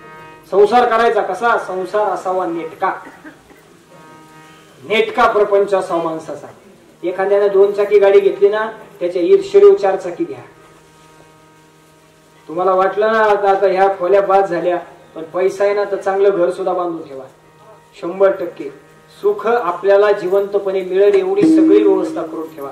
फक्त एक लक्षात ठेवा, घर 5 लाखाचं बांधा काय, 50 लाखाचं बांधा काय, 1 कोटीचं बांधा काय, ते घर आपलं नाही हे लक्षात ठेवा. आपण बांधलेलं घर आपलं नाही. आपण अग्नीला प्रदक्षिणा मारून आणलेली बायको आपली. जे नाही म्हणते ते लक्षात ठेवा बरं. आता म्हणतात महाराजासमोर नाही आणि लय लगेच नाही काय नाही म्हणत नका जाऊ घरी, तुकड्याची अडचण होईल. पण इमानदारीने सांगतो आपली बायको सुद्धा आपली. लांब जाऊ द्या महाराज, 1-2 मिनिटाचा वेळ तुमचा घेतो. बायको आपली नाही, घर ऐकलं नाही, लांब जाऊ द्या, हे शरीर सुद्धा आपलं नाही. हे 3.5 हाताचा जो देह मिळालाय ना आपला नाही. आपला जर असता हे सगळं आपलं असतं तर यांना आपलं ऐकायला पाहिजे होतं. सांगा बरं बसलेली मंडळी स्वतःच्या केसाला उद्यापासून वाढायचं नाही, ऐकताय आपलं? सांगा स्वतःच्या केसाला पांढरं व्हायचं नाही, ऐकताय? सांगा दाताला पडायचं नाही. बरं लांब जाऊ द्या, या नाकाला सांगा उद्यापासून घाण वास घ्यायचा नाही, ऐकत? ते पहिल्यांदा शोधतोय घाण वास येतोय गुरु. हे डोळा आपला आहे. तुम्ही म्हणता काय बोलता महाराज, या शरीराला चिटकवलाय म्हणजे माझाच आहे ना. सांगा याला उद्यापासून हिरवा रंग बघायचा नाही. ते पहिल्यांदा शोधतोय हिरवा रंग कुठे. काहीच आहे या शरीरातलं, काही आपलं नाही. आहे काय आपलं? आपला देव आहे. ज्या माणसानं देवाला आपलंसं केलं, ज्या माणसानं श्रीगुरूला आपलंसं केलं, ज्या माणसानं या जन्मात आल्यानंतर या जन्माचं कारण साध्य केलं, आहे मी कोण करावा विचार म्हणे ज्ञानेश्वर निवृत्तीचा. मी कोण या प्रश्नाचं उत्तर घ्या एकदा जन्मतात. हे 3 प्रश्न ज्याला पडले ना त्याच्या आयुष्याचं कल्याण झालं. हे 3 प्रश्न ज्याला पडले नाही ना त्याच्या आयुष्याचं वाटोळं झालं. विचारा स्वतःला, आपली बायको आपली नाही ना, आपला पोरगा आपला नाही, आपण बांधलेलं घर आपलं नाही, मग आपलं घर कोणतं आहे? मी आलोय कुठून? गावात इष्टी येते? तुमच्या गावात इष्टी येते? येते? बंद झाली? चालू असतील तेव्हा बसलाय तुम्ही सगळेजण इथं इष्टीत सगळेजण बसलाय ना? 100%. इष्टीत बसल्यानंतर 2 किलोमीटरचं अंतर गेल्यानंतर एक माणूस येतो. काय नाव त्याचं? कंडक्टर. काय विचारतो? तिकीट काढ. उतरायचंय कुठं? त्याने विचारला का कधी प्रश्न बसलाय कुठं? फक्त तिकीट काढा. फक्त तिकीट काढा. कुणाचं? उतरायच्या ठिकाणचं. तसं ही 3.5 हाताची इष्टी आहे, यात बसलाय तुम्ही. किती जणांना माहितीये उतरायचंय कुठं? माहितीये? कंडक्टर येऊन गेलाय, पहिली बेल दिली त्याने, तिकीट, केस पांढरी केली. दुसरी बेल दिली त्यानं, पाय साथ देत नाही. जेवढं जवानीत पळत होता तेवढं म्हातारपणात पळता येत नाही. दुसरी बेल आहे. तिसरी, दात पाडायला सुरुवात केली त्यांनी. ज्या दातांनी जवानी सुपारी फोडली त्याला भाताचा शीत रगडत नाही. आता शेवटची वॉर्निंग आहे. तिसऱ्यांदा येऊन सांगतोय तो, तिकीट काढ, उतरायचे कुठं जाणून घे. वारकरी संप्रदायाच्या सकल संतांना एकच उपदेश केलाय, उग माल घालून हिंडू नका, उग गण लावून मोकार इकडं तिकडं हिंडू नका, उग आळंदी पंढरीची वारी करा, इमानदारीने करा, पण त्याच्या मागचं सार काय तर जाणून घ्या. साधू संतांना डोक्यावर घेऊन फिरलो आम्ही. साधू संतांनी सांगितलेलं कधी फिरायचो? ज्ञानोबाला मानलं, ज्ञानोबाचं कधी मानायचो? तुकाराम महाराजांना मानलं, तुकाराम महाराजांनी सांगितलेलं कधी मानायचो? वारकरी संप्रदायातल्या एका संतांनी कधी सांगितलं नाही गळ्यात माळ घाला. एक अभंग दाखवा मला माळाचा, एक नाही. तू म्हणताल बुवा तुम्ही नक्की सांगाय काय आलाय? इमानदारीने सांगतो, गळ्यात पवित्र तुळशीची माळ 100% असली पाहिजे, पण ती का घालावी याच्या मागचं कारण जाणून घ्या ना. जाणकार युगातले, विज्ञानाच्या युगातली आपण माणसं आहेत. याच्या मागचं वैज्ञानिक कारण काय आहे? तुळशीमाळ का गळ्यात असावी? प्रत्येक संतांनी गळ्यात तुळशीमाळ सांगितली. का सांगितली? याच्या मागचं कारण काय? जुन्या काळात जर लोकांना कावीळ झाली तर गावात एखादं वयस्कर माणूस असायचं, पंचरंगी धाग्यात 2-4 झाडाच्या काड्या बांधून गळ्यात मंत्र मारून टाकायचा. ज्या दिवशी गळ्यात पडल तिसऱ्या दिवशी कावीळ जाग्या उतरायची. होत तसंच झाड आहे तुळशीचं. या जगात 2 झाडं अशी आहेत की जी सकाळी सुद्धा कार्बन डायऑक्साईड घेऊन ऑक्सिजन सोडतात आणि संध्याकाळी सुद्धा कार्बन डायऑक्साईड घेऊन ऑक्सिजन सोडतात. त्यातलं पहिलं झाड आहे पिंपळाचं आणि दुसरं झाड आहे तुळशीचं. पिंपळ दाराच्या बाहेर लावावा का? वड आणि पिंपळ दाराच्या बाहेर असावा का? जुनी माणसं हाय आपल्या दारात वड पिंपळ नाही, आला तरी आपण ठेवीत. झाडावर जर बिथाडाव पिंपळाचं झाड उगवलं तर ठेवतो का आपण? एवढीच झाड मोठा बांगला चिरीत ती. त्यामुळं झाडाच्या बाहेर वडाचं पिंपळाचं झाड नसावं का? त्याच्या मुळा लांब लांब पर्यंत पसरलेले असतात. बांधलेलं इमानदारीचं चांगल्यात चांगलं घर पाडू शकतो वडाचं पिंपळाचं झाड. आणि मग ते सांगून लोक ऐकणं म्हणून जुनी लोक म्हणायचे त्याच्या भूतरात ह्याच्या भीतीनं लोक झाडं ठेवीत नाहीत. पण त्याच्या मागचं खरं कारण काय? त्याच्या मुळा लांब लांब पर्यंत पसरलेल्या असतात आणि बांधलेलं मोठ्यात मोठं झाड घर पाडायचं सामर्थ्य वडाच्या पिंपळाच्या झाडात आहे म्हणून घराबाहेर ठेवू नये ती. मग घराच्या बाहेर झाड कोणतं सांगितलं? तुळस. घरातल्या कुलवान स्त्रीनं सकाळी 3:30 ते 6:30 या वेळेमध्ये उठावं. अध्यात्माचा नियम आहे. जुन्या महिला मंडळ कितीला उठायचं तुम्ही रानात कामाला जायला? 4ला. सकाळी 3:30 वाजल्यापासून 6:30 वाजेपर्यंत घराच्या स्त्रीने उठावं. घरात पहिल्यांदा स्वतःचं सकाळचं प्रातिनिधिक स्वरूपाचं काम आटपल्यानंतर घरात देवपूजा करावी. देवाला धुतलेलं पाणी कुठं टाकायचं असतंय? घराच्या बाहेर. तुळस असली तर तुळस, नाही तर पात्र्यावर. का? कारण त्याने का होईना देवाची छाया घरावर राहावी. आणि दुसरं कारण तुळशीला का माहितीये का? याच्या मागचं वैज्ञानिक कारण सांगतो मंडळी, शिकून घ्या. मी स्वतः सायन्स साईडला ग्रॅज्युएट आहे. काय जमत नाही म्हणून कीर्तन करतो, हा डोक्यात भ्रमाशब्द सोडून द्या. मी दिसायला लवंगी फटाकडा वाजायला आटम मी बारीक आहे का? झाडाच्या बाहेर तुळशीच झाड का? तुळशीच का? बाकीची झाडं का नाही? सकाळी सकाळी लवकर जर उठताल आणि तुळशीच्या सानिध्यात महिला मंडळ 5 मिनिटं जर जाताल तर अध्यात्मानं तुळशीला पाणी अर्पून तुळशीला किती प्रदक्षिणा सांगितल्या? 5. किती? 5 प्रदक्षिणा. त्या 5 प्रदक्षिणा मारायला तुम्हाला 3 मिनिटाचा वेळ मिळतो. किती? 3 मिनिटाचा. आणि सकाळी सकाळी ब्रह्ममुहूर्तावर जर 3 मिनिटं तुम्ही तुळशीच्या सानिध्यात गेलात तर तुम्हाला पॅरलेसचा अटॅक आणि हृदयविकाराचा झटका येत नाही. हे घराच्या बाहेर असणारं तुळशीचं कारण आहे. ज्या माणसाच्या गळ्यात तुळशीची माळ त्या माणसाला 99.99% अटॅक येत नाही. का? कारण स्पर्शानं शरीरातले टॉक्सिक जे आहेत, जे वाईट घटक आहेत, जे विषाणू आहेत, ते लघवी वाट आणि विष्टे वाट बाहेर काढण्याचं काम तुळस करते. आणि म्हणून वारकरी संप्रदायानं गळ्यात काय सांगितली? तुळशीची माळ.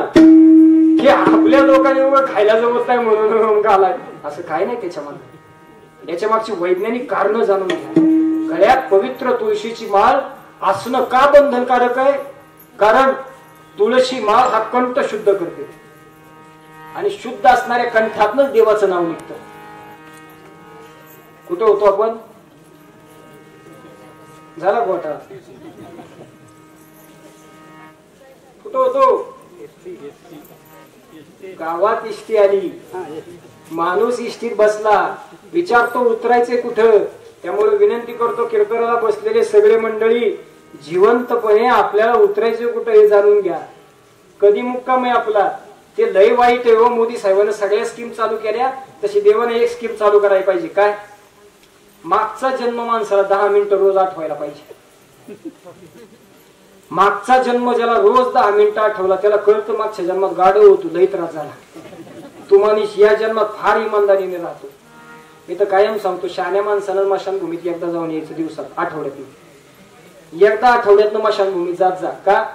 तिथं गेल्यानंतर माणसाला कळतं मारायचे बरं एक दिवस. सोबत काही नाही, लय मस्ती करण्यात मजा. 2 वर्षापूर्वी कोरोना सारखा महाभयंकर आजार आला. काय शिकून गेला? मला नाही माहिती तुम्ही काय शिकला, पण मी एक चांगलं शिकलो. काय? काम न करता सुद्धा 2 टायमाला जेवायला मिळतं. घरात बसून राहिला तरी जेवायला मरत. बरं इमानदारीने सांगा मला, तुम्हाला प्रश्न विचारतो मी इमानदारीने. त्या 2 वर्षाच्या कोरोनाच्या कालखंडात तुमच्या गावातलं कुत्रं उपाशी मेलं असं ऐकलं का? दारात बांधलेल्या जत्रात जनावर खायला अन्न धान्य नाही म्हणून मेलं का? माणसं किती मेली? माणसं बरी का कुत्री? तुम्ही म्हणता लई चित्र आणलाय मधून. मी वस्तुस्थिती सांगायला आलोय. मरण सांगायला सगळे येतात. या गादीवर उभा राहून मरण सांगणारी लई आहेत. मला माझ्या गुरुनं जीवन सांगायला पाठवलं. जीवन कसं जगावं? मरण कुणी सांगेल हो? मरणावर किती जण बोलतील? जिवंतपणा बोला. काय आहे जीवन? अहो जिवंतपणे स्वर्ग अनुभवतोय तो माणसाला. जिवंतपणे मेल्यानंतर स्वर्ग मिळतो का नाही पाहिलं. तुम्ही गेला नाही, मी गेलो नाही, आणि गेलो तर आपण दोघेही माघारी येणार नाही. पण जिवंतपणे या जीवनाला स्वर्ग करता येते. ज्ञानोबा तुकोबांचं जिवंतपणे स्वर्ग झाला. निवृत्तीनाथांकडून ज्ञान मिळालं. ज्ञानोबराय म्हणले म्हणे निवृत्ती दासू अवधारी जोची. म्हणे ज्ञानेश्वर निवृत्तीचा दास होत नाही ना तोपर्यंत माणसाची उदासी जात नाही. जो माणूस दास झाला ना त्याच्या जीवनात उदासी राहत नाही. दास व्हा, उदास कधीच होणार नाही. तुम्ही कोणाचा तरी एकाचे पाय धरा, कोणा तरी एकाचे. विचारा प्रश्न, विचारा कोण आहे मी, कुठून आलोय, जायचंय कुठं. विवेकानंदाला 3 प्रश्न पडले होते. जगात देव आहे का? आहे तर तुम्ही पाहिलाय का? पाहिलाय तर मला दाखवताय का? लई लोक फिरले. पहिला प्रश्न विचारला जगात देव आहे का, तर सगळी हा म्हणायची. दुसरा प्रश्न विचारला तुम्ही पाहिलाय का, 90% जागेवर मोकळी. का? पाहिलंच नाही ना. का? आपली लोक म्हणतात पाहण्याची गोष्ट आहे देव. घालीन लोटांगण, वंदीन चरण, डोळ्यानं पाहिलं रूप तुझे. काय म्हणले नामदेव महाराज? डोळ्यानं पाहिलं रूप तुझे. विठ्ठल जळीस तरी भरला, रीता ठाव नाही उरला, आजी म्या दृष्टीने पाहिला. डोळ्याने पाहिला. का बोलले तुकोबा डोळ्यानं पाहिला? बरं लय जाऊ दे का, लय अवघड प्राणाम जाऊ द्या. हरिपाठ ज्ञानदेव म्हणे नाम जपा हरीचे, परंपरा त्याचे कुल शुद्ध. देवाचं नाव घेतल्यानंतर देव दिसतो. ज्ञानदेवा पाठ हरी हा भरला घनदाट. काय म्हणले नाम ज्ञानेश्वर महाराज? हरी दिसत नाही कोण म्हणत. सगळ्या संतांना सांगितलं. मग ज्ञानेश्वरीची ओवी सांगू का? अश्वस्त फुलला तैसा म्या देखिला, निराकारो देव दिसला. सभाय अभ्यंतरी अवघा व्यापक मुरारी, हरी पाहिला रे हरी पाहिला. देव पाव याचे गेलो, देव पाव याचे गेलो, देव पाव याचे गेलो, देव पाव याचे गेलो, देव पाव याचे गेलो, देव पाव याचे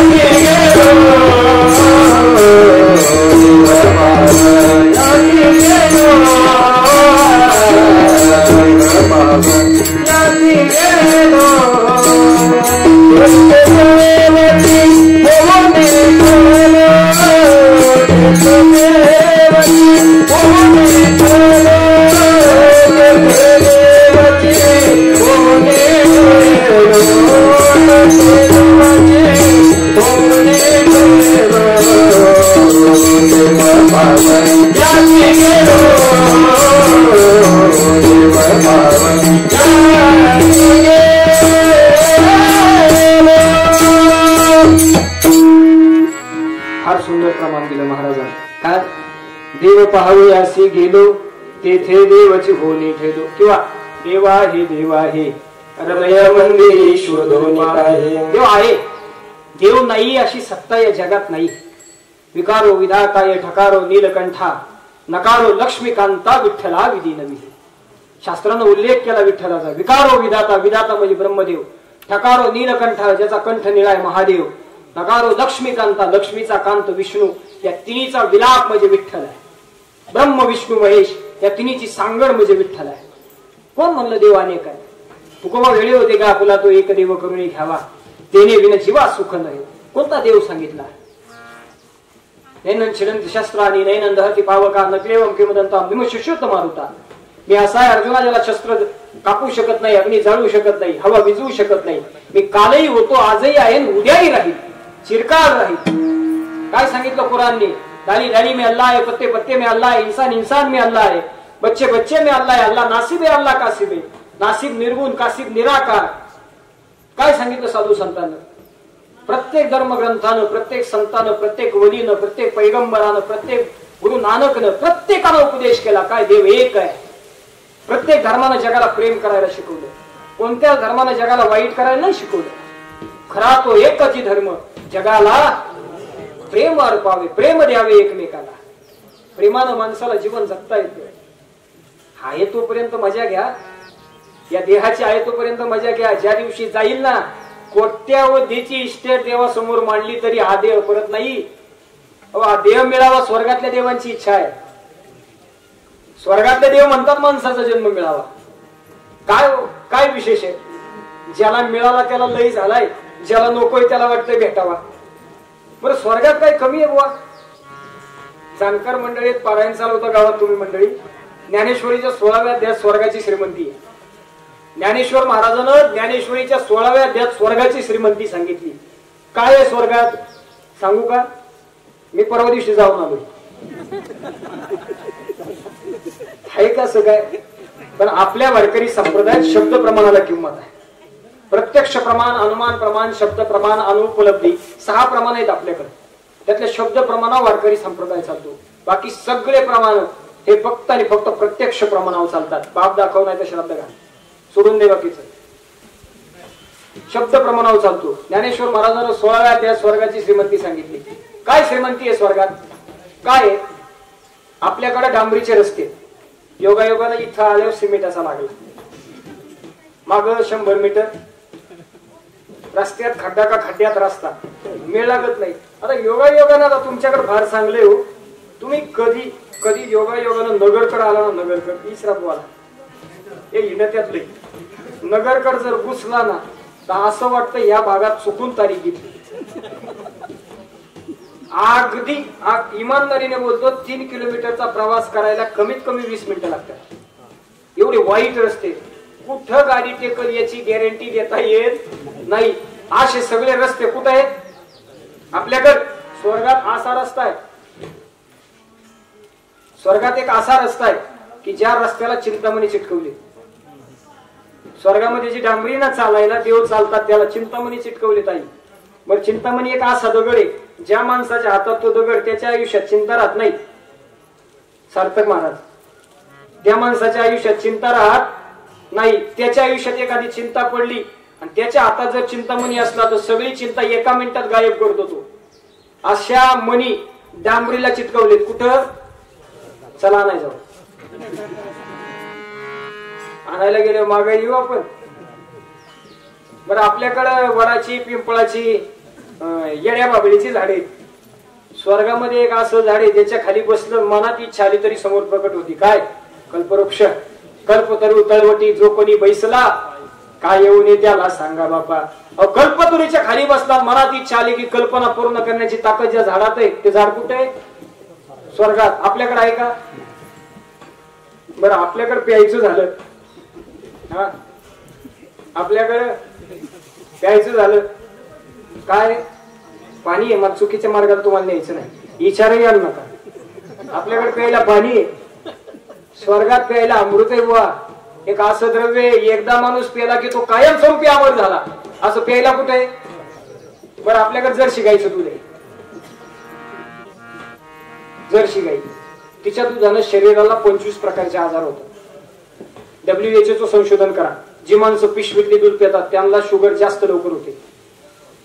वर्ल्ड हेल्थ ऑर्गनायझेशनचं संशोधन आहे. 19 फेब्रुवारी 2019 पुढारीचं विश्वसंचार पेपर आहे. योगायोगानं मिळाला तो वाचा. WHO वर्ल्ड हेल्थ ऑर्गनायझेशनचं संशोधन आहे. जी माणसं पिशवीतलं जर शिगायचं दूध पितात त्या माणसाला 2 वर्षाच्या आत शुगर डिटेक्ट होते. आपल्याकडे प्यायला जर शिगायचं दूध आहे, तिच्या दुधामुळे शरीराला 25 प्रकारचे आजार होतात. म्हणून वारकरी संप्रदायाने हिंदू धर्मशास्त्रानं जर्सी गाय नाही, घराच्या बाहेर गावरान गाय सांगितली. तिचं दूध माणसाला अमृत आहे. पण आपले लोक पित नाही, तो भाग वेगळा आहे. चला बाकीकडे जायचं नाही. आपल्याकडे जर्सी गाय आहे, स्वर्गात अशी गाय आहे जिचं दूध स्वतः अमृत आहेच, पण तिच्या समोर मनात कामना आली तरी देण्याची ताकद तिच्यामध्ये. काय नाव तिचं? कामधेनू. कामधेनू सारखी गाई स्वर्गात आहे. बरं आपल्याकडे गौतमी पाटील आहे हो, तिथं रंभा, उर्वशी, मेनका हे साधू संतांना सांगितलंय. बरं हे शुभम महाराज देशमुखचं नाही, नाही तर इंदुरीकरच्या मागे जसे लागला तसे माझ्या लागतात. बरं ते देशमुख, पठ्या देशमुख खेळ होऊन बसायचं मग. असे सगळ्या गोष्टी स्वर्गात आहेत. बरं आपल्याकडे दुःख आहे, स्वर्गात सगळं सुख आहे. स्वर्गात दुःख होत नाही माणसाला, असा स्वर्ग आहे. आणि तिथं राहणारे देव काय म्हणतात? माणसाचा जन्म मिळावा, स्वर्गीचे अमर इच्छिता ते देवा, मृत्यू लोकी व्हावा जन्माम्हा. किंवा स्वर्गीचे ते देव इच्छिती सकळ, मनुष्य जन्म मिळावा एक वेळ. स्वर्गातल्या देवांची इच्छा आहे माणसाचा जन्म मिळावा. काय वेगळं आहे आपल्या जन्मात? एक अडचण संपली नाही, संपली दुसरी डोळ्यासमोर उभी आहे. पहिली संपली की दुसरी दरवाजा वाजवते, उठ बाबा मी आले. बरं आपली श्रीमंती सुद्धा सांगितली, आपल्यात सुख किती आहे? सुख पाहता जवा पाळी, दुःख बरवता येवडी. एक अडचण संपली नाही, संपली दुसरी डोळ्यासमोर उभी. मी रोज कीर्तनात सांगतो, रोज एखाद्या जंगलामध्ये ज्यावेळेस एखादा वाघ जागा होतो त्यावेळेस तो वाघ विचार करतो, आज जर जीव तोडून नाही पळालो तर संध्याकाळी मी उपाशी मेल्याशिवाय राहणार. आणि त्या जंगलामध्ये ज्यावेळेस एखादा हरिण जागा होतं त्यावेळेस ते हरिण विचार करतं, आज जर जीव तोडून नाही पळालो तर संध्याकाळी मी मेल्याशिवाय राहणार. मग हरिण असू द्या नाही तो वाघ, पळायचंय दोघांना. सकाळी सकाळी लवकर उठा, 3:30-4 वाजता 2 माणसं पळताना दिसतात. एक गावातला सगळ्यात गरीब आणि दुसरा गावातला सगळ्यात श्रीमंत. का? गरीबाला माहिती आज जर नाही पळालो तर संध्याकाळी जेवायला भेटणार, आणि श्रीमंताला माहिती आज जर नाही पळालो तर रात्री खाल्लेलं जिरणार. काय सुखाची व्याख्या हो. रस्त्याच्या कडेला भिकारी झोपतो, कुत्र्याची कळवण झाली त्याला जाग येत नाही. 50 लाखाचा बंगला, 20,000चं बेड, जवळपास 30,000चा एसी लावून एखादा श्रीमंत शेड झोपतो. मांजराने उडी आणली, टाच दिशी जागा होती. सुखी कोण? विचारा पाहिजे ना स्वतःला. रस्त्याच्या कडचा भिकारी जर आपल्यापेक्षा सुखी आहे, योगायोगानं कोणाचा जर मेडिकलवाला मित्र असेल ना तर जा मेडिकलमध्ये त्याला प्रश्न विचारा, दादा सगळ्यात जास्त गोळ्या कोणत्या खपतात? तो सगळ्यात पहिलं उत्तर देईन तुम्हाला, झोपीच्या. सगळ्यात जास्त गोळ्या झोपीच्या जायला लागल्या अलीकडच्या काळात. होत्या जुन्या काळात अहो जुने लोक दिवसभर रानात काबाड कष्ट केलं, घरी आले चहाचा कप हातात अंगडी डुकले घेतो. चहाचा कप हातात असताना 10 गोळ्या खाऊन सुद्धा माणसाला झोप नाही. गोळ्या झोपल्या पण खाणारा झोपत नाही. चाललोय कुठं? प्रवास कुठे? वर्ष श्राद्धाला का सांगतोय सगळं? मलाही करतो देह जाणार आहे, आपल्याला मारायचंय, सोबत काही येणार नाही, काय खरं नाही, हे काय सोबत जाणार आहे का? हे मला सुद्धा सांगायला जमल, पण जीवन जगायचं सांगायला आलोय आज खास. का जीवन जगता येतं? या देहाला स्वर्ग बनवता येतं, या देहाला देवत्वापर्यंत नेता येतं. सांगू का? या देहाला देव बनवता येतं. अनेक संतांनी या देहाला देव बनवले. आपल्याला देव नाही बनवता येणार, चालेल, पण त्यांच्या मार्गाने जाऊ. थोडं एक पाऊल चालण्याचा प्रयत्न केलो. एक पाऊल देवाच्या वाटेने चाला. देव आयुष्याचं कल्याण केल्याशिवाय राहणार नाही. योग्य माणसाच्या सानिध्यात जा. सगळ्यांना एकदा जोरात हाताने टाळी वाजवायची, सगळ्यांना.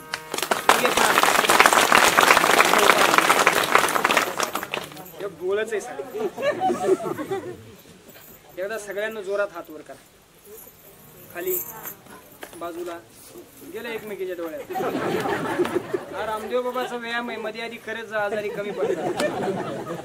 अशा विश्वाच्या मार्गाचं सगळ्यांना एकदा जोरात हाताने भजन करायचं. पण भजन करायला एक नियम आहे. काय? जेने विठ्ठल मात्रा घ्यावी त्याने पथ्य सांभाळावी. काय? विठ्ठल मात्रा घेतल्यानंतर पथ्य. तुमचा माझा हा उजवा हात आहे, बरोबर आहे. या उजव्या हाताच्या बरोबर मध्यांतरीच्या ठिकाणाची रेषा जाते.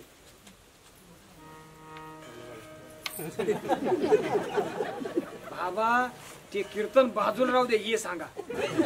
आपल्याला लय वाईट ना देव कुणी आला बघा महाराज आता काय चाललंय सांगा. हाथों के लकीरों पर भरोसा रखने वालों, एक बात ये भी याद रखना, नसीब तो उनके भी होते जिनके हाथ नहीं होते.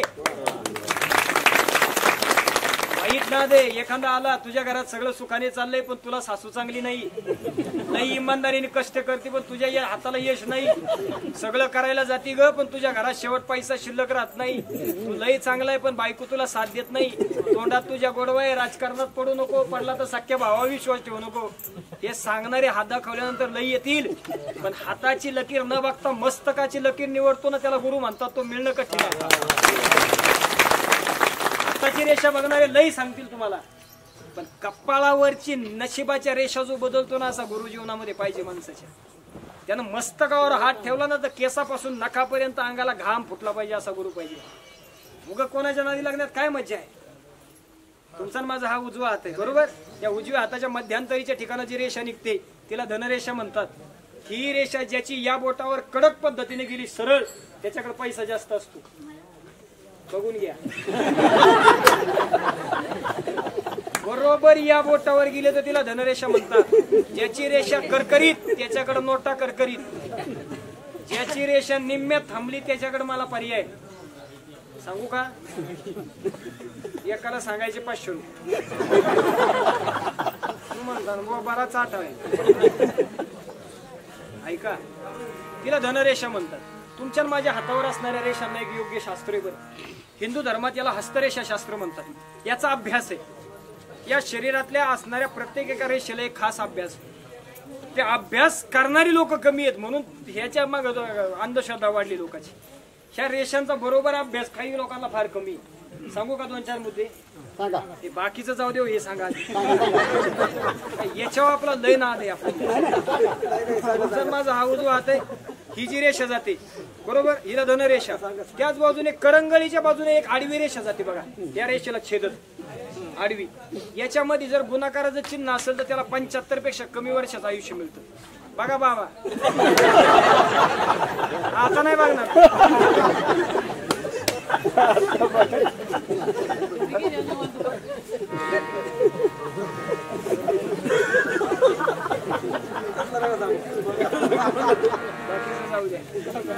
ह्या ज्या रेषांमध्ये एक विशिष्ट शास्त्र आहे. काय शास्त्र आहे? ह्या रेषांमध्ये तुमच्या माझ्या शरीराला होणाऱ्या जवळपास 72,000 आजारांचं औषध. तुमच्या माझ्या शरीरात जशा 72,000 नाड्या आहेत ना तसं या शरीराला 72,000 रोग होतात. किती मोजता सुद्धा येणार नाही एवढे रोग आहे तुमच्या माझ्या शरीराला. पण ते असून दिसत नाही. अपेंडिक्स प्रत्येकाला आहे, ज्याचा फुटायचा त्याचा फुटतो.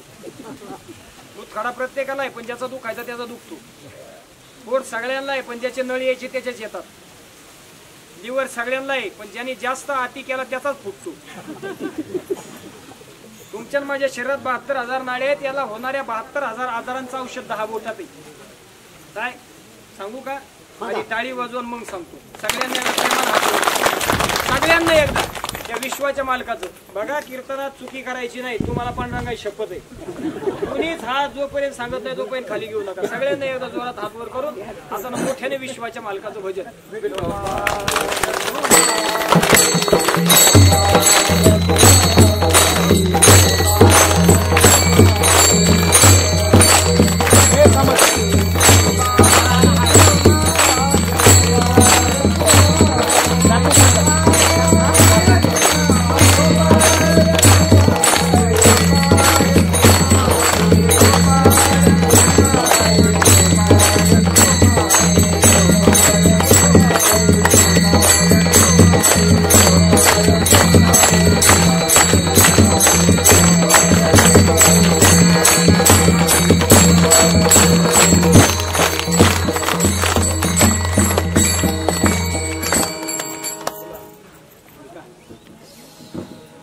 टाळी का वाजवली त्याच्या मागचं कारण सांगतो. की बाकी जाऊ द्या, पैसा जास्त कमी ते नशिबाचा भाग आहे. ज्याच्याकडे आहे त्याच्याकडे नाही, ज्याच्याकडे नाही त्याच्याकडे काही नाही. ज्यांना हातीमाज केला त्याचा रात्रीत जातो, ज्यांनी इमानदारीने केला त्याचा रात्रीत वाढतो. हे गावात मोठा बंगला होता आणि त्या बंगल्यावर एक श्रीमंत शेठ होता. तर श्रीमंत शेठला दाराच्या बाहेर भिकारी आला की लई राग यायचा. गाव होतं असेल त्या गावामध्ये 3-4 मजली बंगला होता आणि त्याच्यावर एक श्रीमंत शेठ राहायचा. योगायोगानं त्या श्रीमंत शेठच्या घरी भिकारी आला की त्याला राग यायचा. योगायोगानं गावात फिरणारा एक भिकारी त्याच्याकडे गेला. म्हणला, शेठजी गरीबाला काय असेल तर द्या खायला. तो म्हणला, चल निघ. दारात भिकारी आले की आपल्याला आवडत नाही. तो म्हणतो, जास्त माझ नका करू शेठ, 2 वर्षापूर्वी मी असाच म्हणायचो. वर्षापूर्वी तेव्हा माडी होता, जास्त आधी केला परिणाम. पैसा हाताचा मळ आहे, आज नाही उद्या येईल. पण आरोग्य जपा. अंगावर लक्ष्मी असेल तर खिशाच्या लक्ष्मीला किंमत आहे. तुमच्या खिशात किती आहेत याच्यापेक्षा तुम्ही खुशीत किती आहेत याला फार मोठी किंमत आहे. खिशात रुपया नसला तरी चालेल, पण चेहऱ्यावरचा आनंद असा पाहिजे ना. माणसाच्या चेहऱ्यावरचा आनंद पाहिला की लोक म्हणली पाहिजे जातो कुठं, खातो काय, अशी कोणती गोळी आहे याच्याकडे, बघून तेव्हा हसत असतो. हसत राहा. परमार्थ फार सुंदर आहे. 3 पंथ आहेत आपल्याकडे. किती? 3. एक स्त्री, दुसरा पुरुष आणि तिसरा तृतीय पंथ, ज्याला किन्नर किंवा हिजड या प्रकारामध्ये आपण मोडतो. बघा, यापैकी एकाही म्हणजे त्या तृतीय पंथीपैकी एकाला तुम्ही कधी ऍडमिट झालेलं पाहिले, सलाईन लावलेली पाहिले, 8 दिवस डॉक्टरच्याकडे गेलेले पाहिलेत, ऑपरेशन केलेलं पाहिले, लांब जाऊ द्या इंजेक्शन घेताना पाहिले? कधीच नाही. का? कारण काय माहिती का? फक्त टाळी. का? 3,500 शरीरात असणाऱ्या 3.5 हाताच्या शरीरात असणाऱ्या 72,000 नाड्यांना होणाऱ्या सगळ्या इलाजांचं औषध 10 बोटात आहे, ज्याला आयुर्वेदाच्या भाषेत इको प्रेशर पॉइंट म्हणतात. जुन्या काळात पोटाला नळ आले की काय पाय केले जायचे? पायाचे अंगठे बांधले जायचे. बघा, ज्याच्या पोटाला सूज आहे त्याने उजव्या हाताच्या अंगठ्याच्या बरोबर मध्यंतरीच ठिकाणी 10 मिनिटं दाबा. 3 दिवसाच्या आत पोटाला आलेली सूज गायब होते. ज्याला हृदयविकाराचा झटका येऊन गेला आणि वाटतंय परत नाही येऊ, त्याने उजव्या हाताच्या करंगळीवर 10 मिनिटं रोज दाबत चला. ज्याला वाटतंय कायमस्वरूपी निरोगी राहावे त्यांनी या 10 बोटाचे प्रत्येक अँगलला रोज 2-2 मिनिटं असे दाबत चला. काय होतंय परिणाम? शरीर मेंटेन राहतं माणसाचं. त्याला इको प्रेशर पॉइंट म्हणतात. शरीरातल्या सगळ्या नाड्यांचे कंट्रोल 10 बोटात आहे आणि टाळी वाजवल्यामुळे सगळ्या नाड्या दाबतात आणि परिणाम माणूस आजारी पडत नाही. त्याच्यामुळे तृतीयपंथी लोक कधीच आजारी पडत नाही. का? कायमस्वरूपी टाळ्या वाजवायची सवय. त्यामुळे हिंदू धर्मात प्रत्येक गोष्टीत टाळ्या वाजवायला लागल्या. कीर्तनात बसल्यानंतर भजनात सुद्धा टाळी वाजवायला लागली. ज्याला टाळी जमत नाही त्याने टाळ वाजवावा. का? टाळ काश्याचे, कशाचे? तांब्याचे नाही. कास्य एक असा धातू आहे ज्याचा स्पर्श शरीराला झाला तर हृदयविकाराचा झटका येत नाही. मृदंगाच्या शाईमध्ये एवढी ताकद आहे, शाईपूर वाजवल्यानंतर त्याच्यातनं जो नाद निघतो तो शरीरातले ठोके मेंटेन करतो. कोणी संशोधन करा, मृदंगाच्या शाईच्या बाजूला थाप मारली तर त्यातनं जो आवाज येतो त्यानं शरीरातले ठोके मेंटेन होतात. म्हणून कोणताच मृदंगाचार्य हृदयविकाराच्या झटक्यानं मरत नाही. का? मृदंगात तेवढी ताकद आहे. हे सगळं बारीक बसवले पण याच्या मागचं विज्ञान माहित नाही आपल्याला. कपाळाला बुक्काच का? महिला मंडळीच्या कपाळाला कुंकू का? जुन्या काळात काय होतं? रुपया एवढं कुंकू होतं. केवढं? दिसाना कुठंच. रुपया एवढं कुंकू जुन्या काळात कपाळाला होतं. आता काय आणली? प्रतीक कशाचं आहे? सौभाग्याचं. बेशिंगला तोंड धुताना चिटकावली कुठं? आरशाला. नवरा कुठं टांगला? आरशाला म्हणतात. कपाळाला कुंकू का? क्लोरो इथेनॉल नावाचं कंटेन माणसाच्या शरीरातल्या त्या कुंकात आहे. ते कुंकू जर शरीराला लावलं, कपाळाला लावलं तर प्रसूतीच्या काळात स्त्रीला जास्त वेदना होतात. त्यावेळेस शरीरातलं रक्त जास्त तीव्रतेने फिरतं. फिरलेलं रक्त जास्त लवकर गरम होतं. गरम झालेलं रक्त गोठण्याचे चान्सेस वाढतात आणि रक्त गोठलं त्याची जर गाठ तयार झाली ती हृदयाला आली तर माणसाला अटॅक येतो. आणि अटॅक येण्याचं दुसरं कारण शरीरात पित्ताचं प्रमाण वाढलं की पित्त रक्तात जातं. रक्तात पित्त गेलं की त्याची गाठ तयार होते, हृदयापर्यंत आली की अटॅक येतो. एवढी 2 कारण सोडून अटॅक यायचं कारणच नाही. पित्त व्हावं नाही यासाठी माणसानं कायम हसावं. बघा, टेन्शन असलं तर भाकरी जात नाही. अचानक शरीरात पित्त वाढतं काही न खाता. कॅन्सर सुद्धा होत नाही.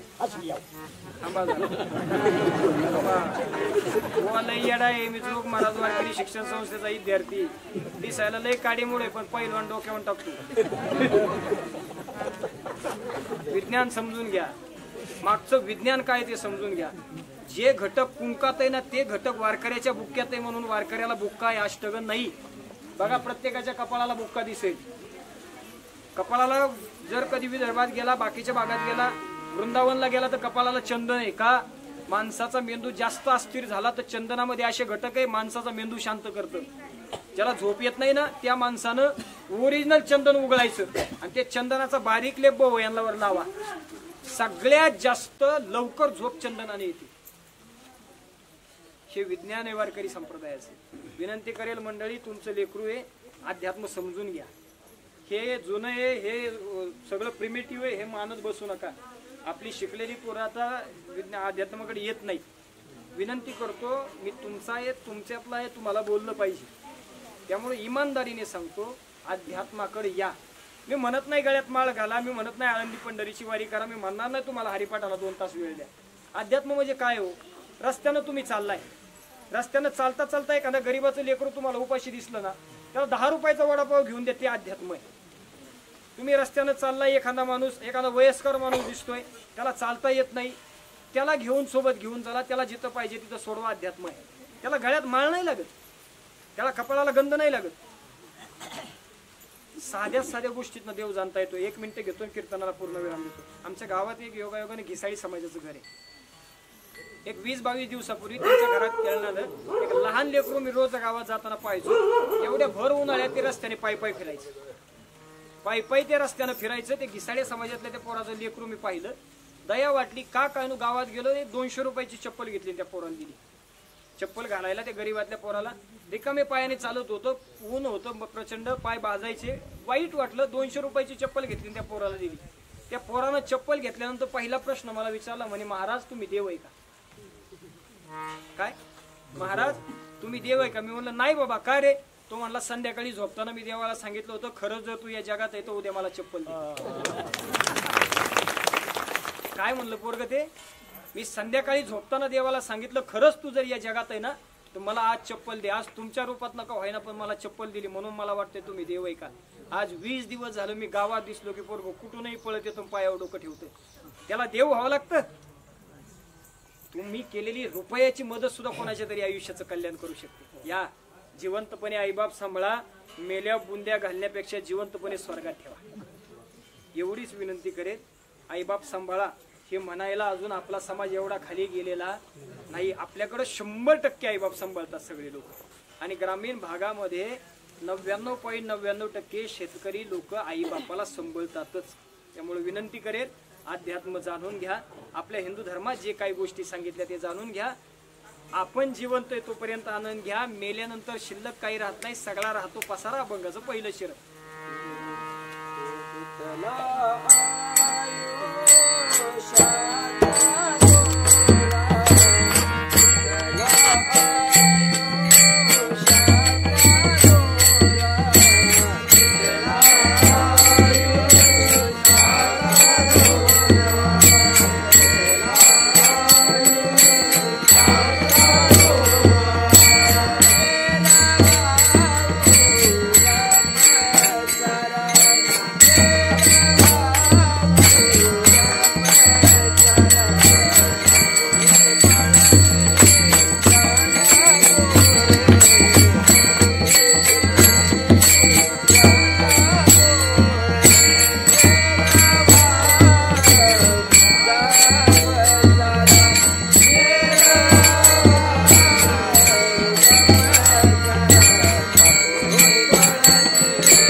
भजन करा, कीर्तनाला पूर्वजाम ज्ञानेश्वर